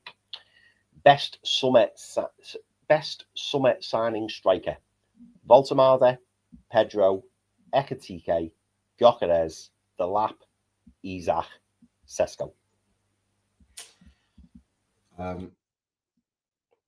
Heart says Voltemade, head says Ekitike. You read my mind. Yeah, totally agree. It's Ekitike, but I love Nick Voltemade, and I think he could turn out to be a better striker. And I do think, and you can pin this, everyone in the chat, I don't think this is the last we hear about Hugo Ekitike and the ongoing issues, because I think Liverpool have a problem, because Alexander Isak has to start up front, and Hugo Ekitike should not be on the left wing. Simple as. He just shouldn't. Hugo Ekitike should be playing through the middle. Yeah. Simple as. His first choice. He should. Yeah. He won't be. You're right. He won't. Yeah. Right, another quickie. Mansell asks, will Hall and Livramento be in the World Cup squad? Yes or no? Both of them. I'm going to go yes. They should be. They should be. I'm going to go yes. Yeah. I think so too. I think Lewis Hall will get back in the team probably early New Year. I think he'll be regularly in the team. And I think that he will be picked for internationals. And I think Thomas Tuchel will take him. And I think Tino's a shoo-in. As soon as he comes back, I think Tino's in the squad anyway. So yeah, I'm gonna say yes. So yeah, I agree with that, Pete. Jimmy Watt asks, Elliot Anderson, do you think we could get Elliot Anderson back in January or next season? Now, I'm going to say straight away, I don't think it'll be January.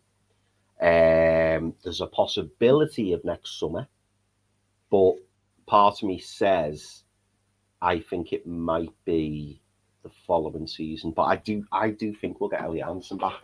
I do think we will. I know when we last spoke about it, Daz wasn't as keen, but even watching him yesterday for the internationals, it's like he's grown. And there'll be people saying, won't they, Pete, that, you know, oh, why did we let him go? And we all know why we had to let him go. But, and I think you raised this, it's probably been the best thing for him because he's played week in, week out at Forest and he's grown so much. You can see it. And he's telling players in the England squads, you know, pass it there, take it over there, do this, do that. He was orchestrating it. Yesterday. Was it yesterday or the day before? Yesterday. Yeah. He was the orchestrator. He was the main guy, I thought. You know, and he just looked so comfortable in that position. And, you know, I do remember the Forest game when Eddie Howe had his arm around him. And the thing I like about it, Pete, is I think, you know, whether it be Arsenal, whether it be Man City, whether it be Liverpool, whether it be whoever, I still think he'd be saying to his agents that Newcastle want me. And if the answer is yes, I think he crawls back to Newcastle if we put the bid in. I'm conflicted with this one. Not about whether I want Elliot Anderson back. I want Elliot Anderson back at Newcastle United. I'm my mind's made up. I want Elliot Anderson back at Newcastle United. From what I've seen of him this season, not even England, what I've seen of him at Forest, like he's ready. He's ready to come back. And not just come back and be a squad player. and this feeds into a wider discussion. I try and keep it as short as I can.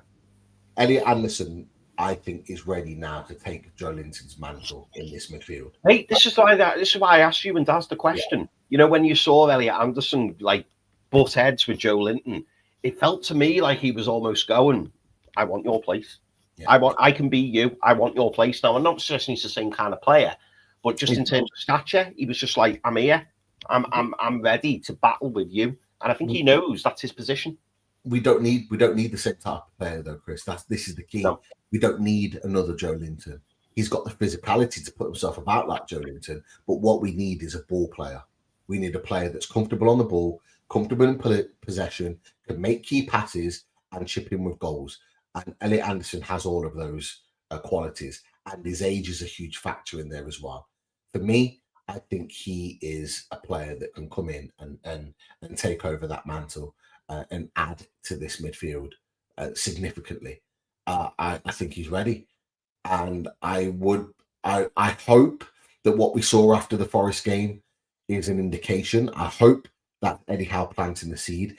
If I'm Newcastle United, I'm planting the seed in January, and I'm putting in a cheeky bid, a bid that may not get accepted, but I'm letting Eddie Anderson know in January that we're coming. And we want him. And the reason why I'm saying that, there you go. And the reason why I'm saying that is because there are noises that I'm hearing about that Man City are interested in him.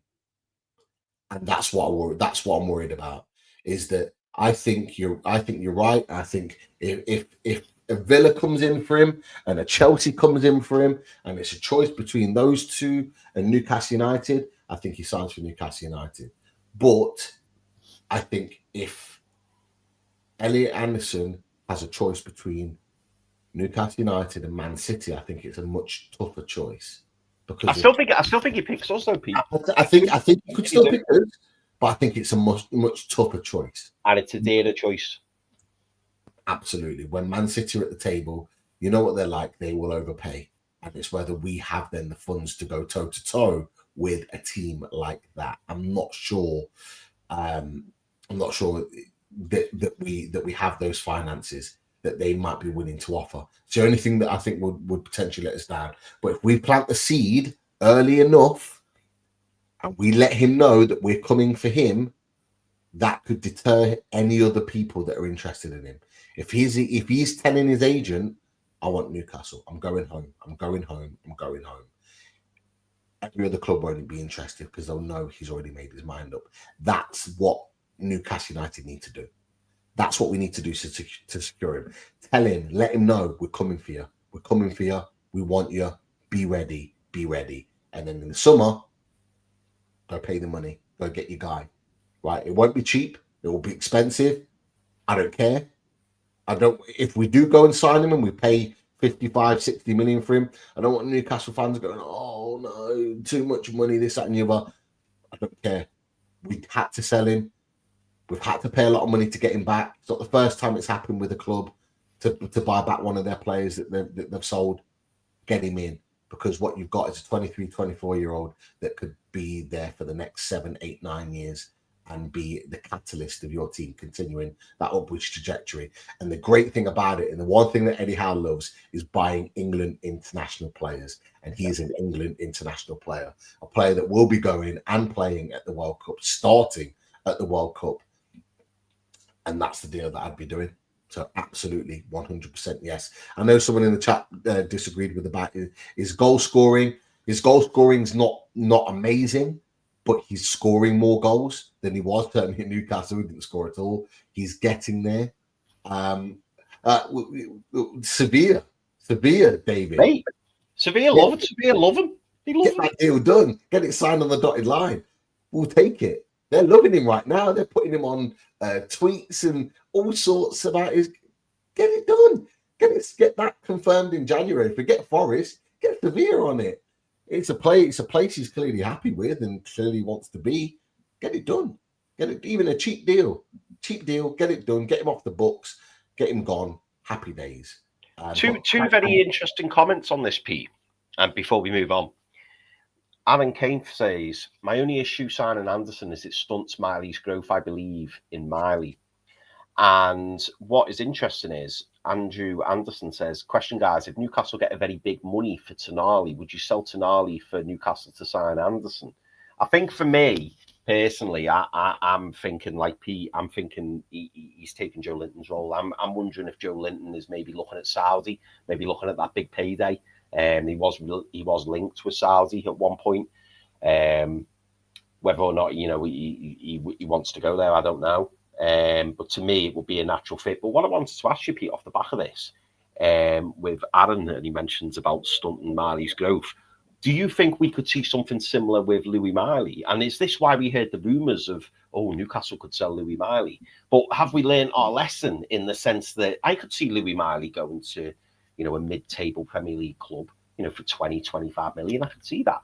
But surely, if we're thinking in advance and if lessons have been learned, I would love to see Louis Miley get a 20, 25 million move somewhere, but we insert a little 40 million buyback clause so that if we want Louis Miley back, we can go in and we can go and take him back. A bit like what City did with Trafford, you know, where Burnley got a really good deal for him, but City included that buyback clause. Would you be open to something like that with Miley? Miley needs regular football. He does. Look at what it's done for Anderson. It's absolutely, but the difference is in this situation, if it was to materialize, is that we're orchestrating it. We're not being forced to sell anyone here. If we get Elliot Anderson to come back, for example, and I don't want to be disrespectful to Forest, but obviously he's a Newcastle lad and he clearly loves the club, so we're always going to be linked to him for that reason. It's no disrespect to any Forest fans that are watching this. It's just the reality of the situation. But Elliot Anderson coming back, I think, allows then Newcastle to do what they want to do, but have not been able to do, is give Louis Miley his loan move where he's the guy. He needs to be the guy. I think the Ipswich move would have been a great move for him this summer. I think if he'd have gone there on loan and been the main man and played regular football, potentially pulled them up back into the Premier League or certainly in contention, I think that would have been a great development move for him. We don't necessarily have to sell him, but we could have potentially moved him on, gave him regular football, and then we'd have got Elliot Anderson in. We've got Bruno, we've got Sandro Tonali, we've got Jacob Ramsey. For me, and I said it to you boys back in maybe August, September time, I'm not sure if we see Joe Linton next season. I'm not convinced that he's going to be here. I think if we're smart as a club, business-wise, I think if Saudi are calling like they were in the summer, I think you take a huge fee and you potentially move him on. That doesn't mean to say that I don't like Joe Linton. I love Joe Linton. I love what he's done for the club. Yeah. Everyone loves Joe Linton, but I think there's a time in which you look at this situation and go, can you maximize your profits? Can you move someone on? If you're bringing Elliot Anderson in, you've got Jacob Ramsey already at the club, hopefully hitting the ground running when he's back fit. In fact, I think he'll be fit this weekend.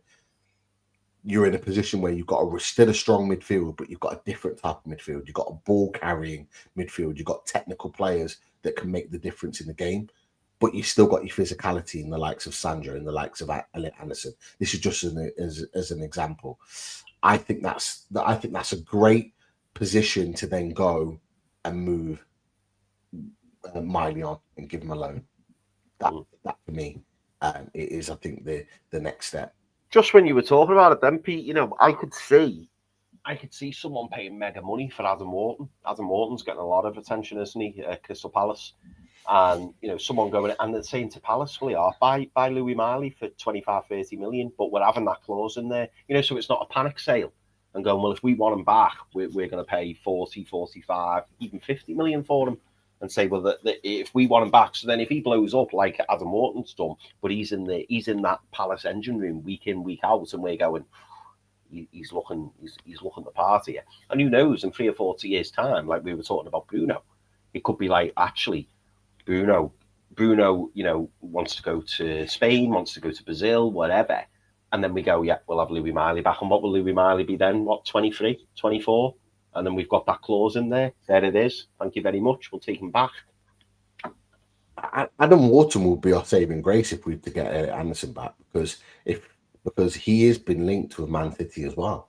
Yeah. And If Man City then go and get Adam Wharton, they only need one. They go and get Adam Wharton, it gives us a free run on Elliot Anderson. And in that case, Elliot Anderson is coming back to Newcastle United. There's no doubt about it. So there's that there. There's that potential there, which I think is a hopeful one for Newcastle. So I'm glad you brought that up, because I know he has been linked to them too. And I think that would be the viable option.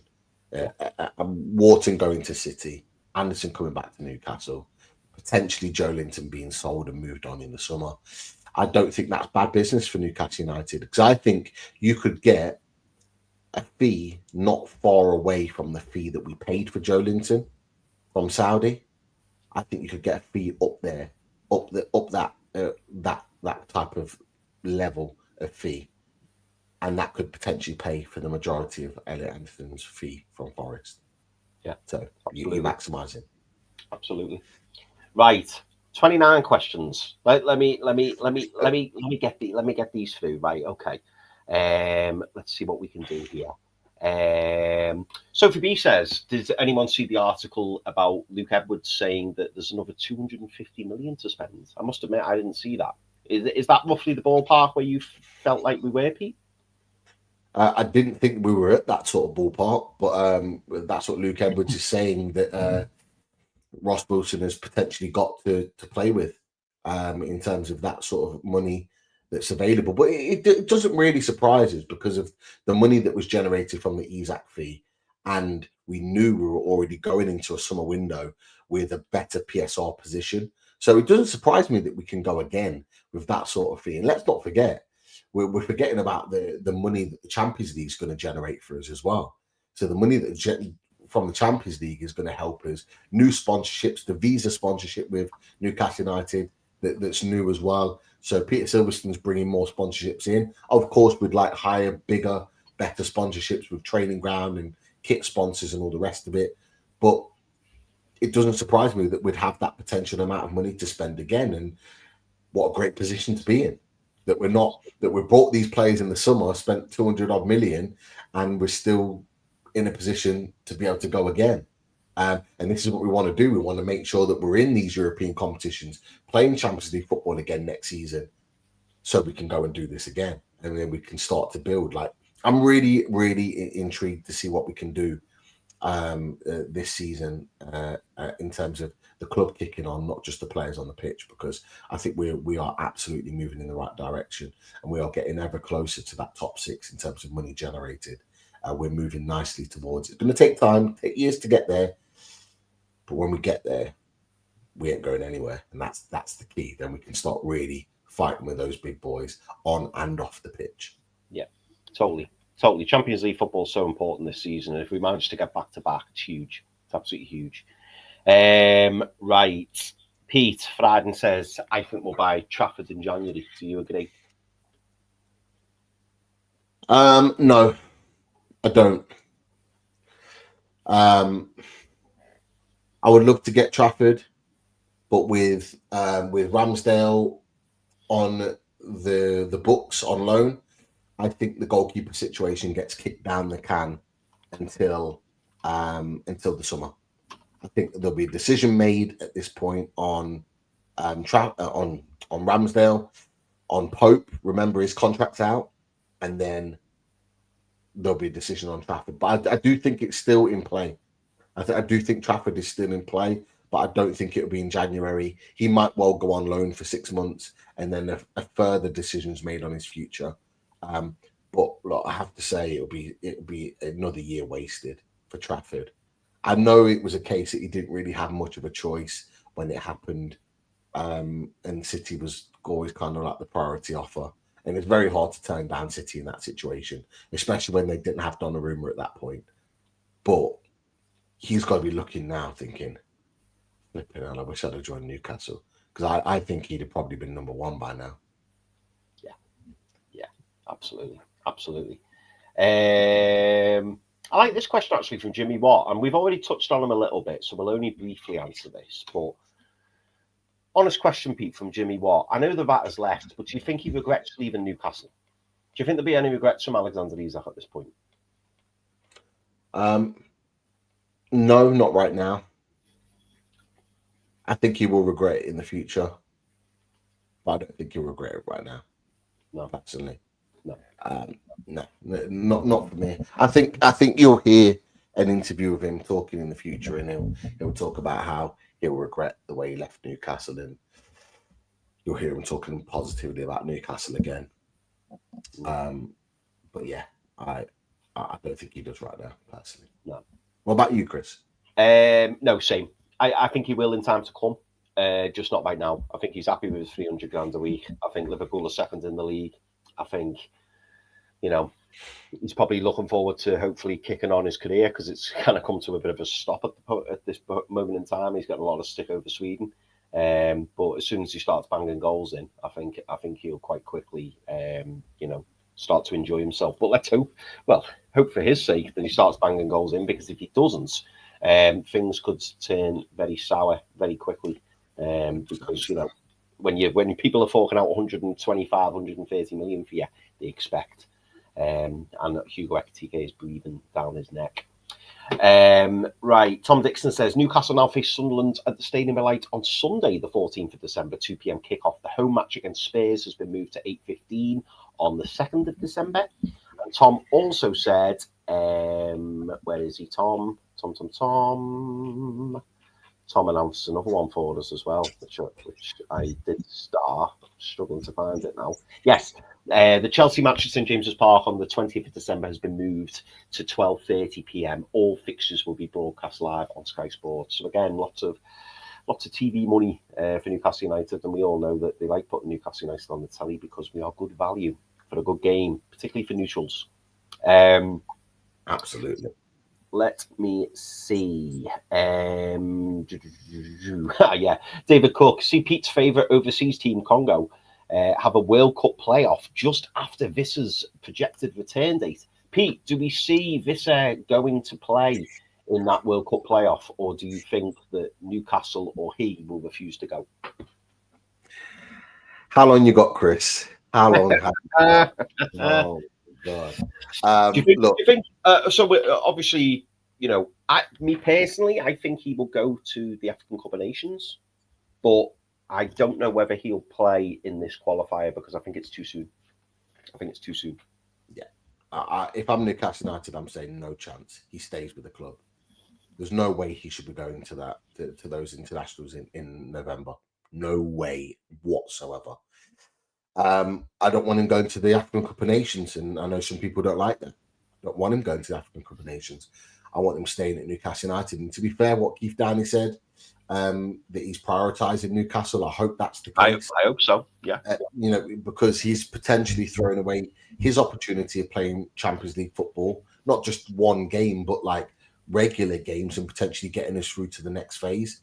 He's potentially affecting Newcastle United's push for, let's fingers crossed, say, the Carabao Cup, the push for the FA Cup, the push for the league, potentially, hopefully finishing top 5. There's so much that Newcastle United are fighting for, and he's a key cog in us potentially achieving some of that. We need him playing. He needs to play for Newcastle United, not for Congo. Forget it. I don't want him anywhere near them. I don't want it. I'm sorry. I'm going to stick to my guns on that one. Yeah. No, I can't argue, mate.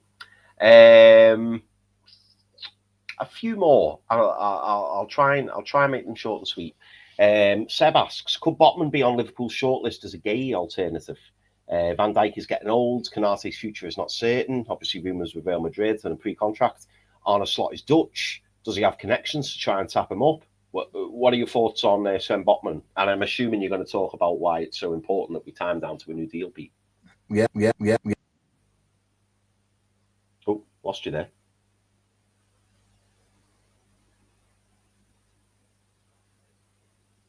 Still there, Pete? Oh, yeah, I've got you. I can hear Yeah, you. hear me. It's all right. Yeah, The mic's playing up a little bit, which is why I'm holding it. But I think I think that Mark Gay and Liverpool being a thing and getting the deal done could actually work in Newcastle's favour. Because I think Botman would be an alternative target if that didn't work out, which is why we need to sign him up. Signing Botman and Tonali are absolutely crucial right now. We need to get them contracts, and you throw Tino in there. Those contracts need to get signed up ASAP. We need to take the speculation away from Botman. We need to take the potential tapping up away, which will happen the longer this draws out. It needs to be done ASAP. It seems like he's happy at Newcastle and wants to stay. So let's give him a contract that's worthy of the quality of player he is. Mark Gay in Liverpool seems like it's a done deal, and I don't see Botman going there if they're going to buy two left-sided centre backs. It doesn't make sense. If Botman and Gay were going there, that would signal for me that Van Dijk's leaving. That's what it would be. I actually think it sounds horrible to say, but I actually think Botman would be a perfect Van Dijk replacement in a couple of years' time. But that's even more of the reason why I want his contract nailed down to the colours of black and white. I don't want him going anywhere else, because for us to get him at the price that we did when we got him was an absolute steal. Absolute steal. So, yeah, I don't want it to happen. No, definitely not, mate. Quick one on this. John Casey. John Casey's talking about Muniz from Palace, the right back. Any thoughts on that, Pete? If Trippier goes, is he? What is he? I think he's 28, isn't he? Yeah, he's not young. 28, 29, I think he is. Yeah, and we just have a look. Talented lad. He's quality. He is absolutely quality. And I think most top teams will be looking at him. He's 29. It'll be 30 in May. Yeah, I don't see that happening. I'll be honest with you. With Man City desperate for a right back, I think if he was a couple of years younger, I think he'd have already been a Man City player. I think that they've gone out and pulled out all the stops to sign him. Because I think he's highly rated. But I think because of his age, I think it is affecting the top teams' outlay, because Palace are difficult dealers. They don't like to sell their players, and when they do, they sell them for big money. I think they would have tried to maximise Muniz, but top player. And he scored a couple of goals against us as well. I know he scored that equaliser last seconds at Selhurst Park last season. It was so annoying. But yeah, he just has that knack of getting forward and getting into dangerous areas. But yeah, good player. Not for us though. No. Quick one from Dortmund. What constitutes a successful season this year? For me, Dortmund, the priority is Champions League football, and I'd love a trophy. But my main priority is Champions League football this year. That is success for me this season. Give me 5th place in the Premier League and a cup run. Right, 3 things. Give me 5th place in the Premier League. Give me the knockout stages of the Champions League, and give me a cup run, whatever that looks like. And I'm saying that's a successful season. Yeah. When you take arguably our best player out, and move him on, and bring another player in to replace him, and you still achieve all of that when you've had such an upheaval of a summer, I think that's a successful season, a very successful season. And that for me solidifies that Newcastle United are here to stay long term. Yeah, absolutely agree. Geordie Toon for life. There's 2 more questions, but I'm going to quickly skip on this one, Geordie Toon for life, and there's a reason for that. He says, lads, do you think the midfield or some of it is rested for Brighton, as we have Benfica soon after, even if it's just one change to the starting lineup? Geordie Toon for life, tune in tomorrow, mate, and we will have away days for Brighton. We'll have Adam on, I believe, and we will go through it, and you will see our projected lineup. Yes. So make sure you tune into that tomorrow. And questions for Chris on this lineup. I'm just saying, mate, it's difficult. It's going to be difficult. It's going to be difficult. And I like this last one from Luke. Last question, Luke M. We've got through anybody who have missed your question, I'm very sorry, but we have got through lots of questions tonight. But really enjoyed tonight's show. I'm sorry if we didn't come to your question, but we tried to get through as many as we can. But I'm saving the last one for Luke M. And Luke M says, one for the questions. Can we get the backstory on how you 2 lads first became Newcastle supporters? So go on, Pete. You go first, mate. I'll try and get this done under 30 seconds. So, Newcastle United. My first ever proper football match watching Newcastle was just purely by chance. Being based in Leicester, my dad turned the TV on to watch Leicester. ITV, I believe it was on one day, randomly sat down with him against Newcastle United, 7-1, watched the legend that is Andy Cole score a hat-trick and was like, who is this guy? Who are these team in black and white? Absolutely obsessed. Done. Yeah. And for me, really quickly, my dad is from Newcastle, so all my dad's side are from Newcastle, so I didn't really have a choice in it, Luke. Even though I'm a Scouser, as you can tell, born and bred in Liverpool, all my dad's side are from Newcastle, all my mum's side are from Manchester, and I was born in Liverpool, so a bit of a hybrid. But obviously, you know, you've got to. Oh, hang on, got to stick with my dad on this one. So I blame my dad, and in recent years it's been difficult. But win, lose or draw doesn't matter. Got to support the team. So yeah, that's why I support Newcastle. Love it. And we've been here ever since. Yeah, we have, and we will continue to be. We will continue to be. Absolutely. Yeah. But yeah, smash those likes, people. We've had so many in the chat. At least get us up to 150 likes. That's the target, people. I know we're setting it at the end of the show. But yeah, you know what? I've really enjoyed that tonight. That's been great chat. Thank you so much, everyone, whether you've been, whether you've gone, whether you're coming in late. Thank you for all of your questions and contributions.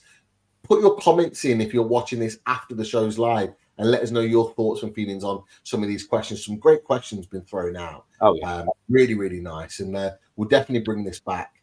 Of course, we'll bring this back and have a nice sort of chilled discussion again and get those questions out that people want to ask. All I'm asking you is if you can hit those likes, people.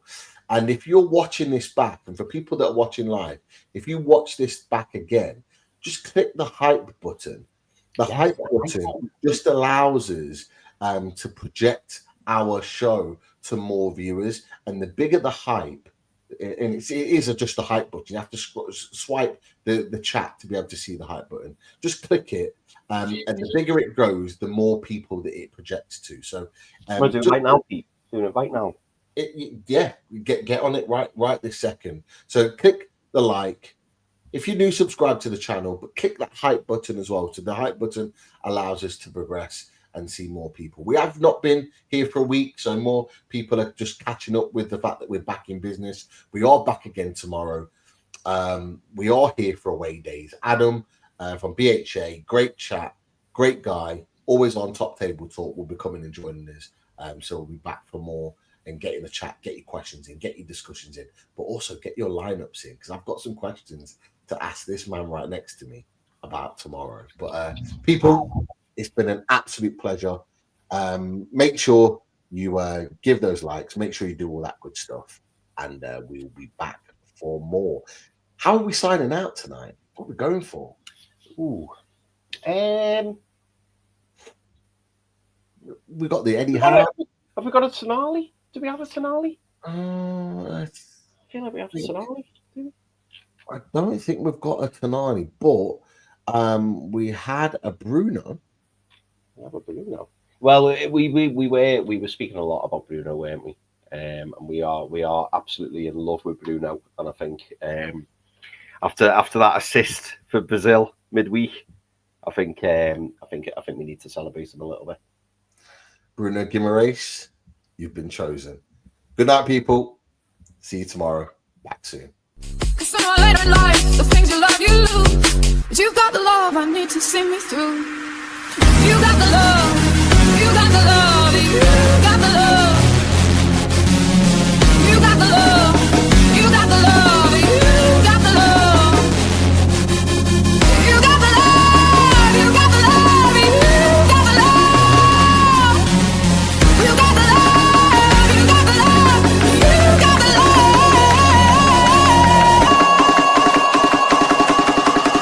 Sometimes I feel like throw my hands up in the air.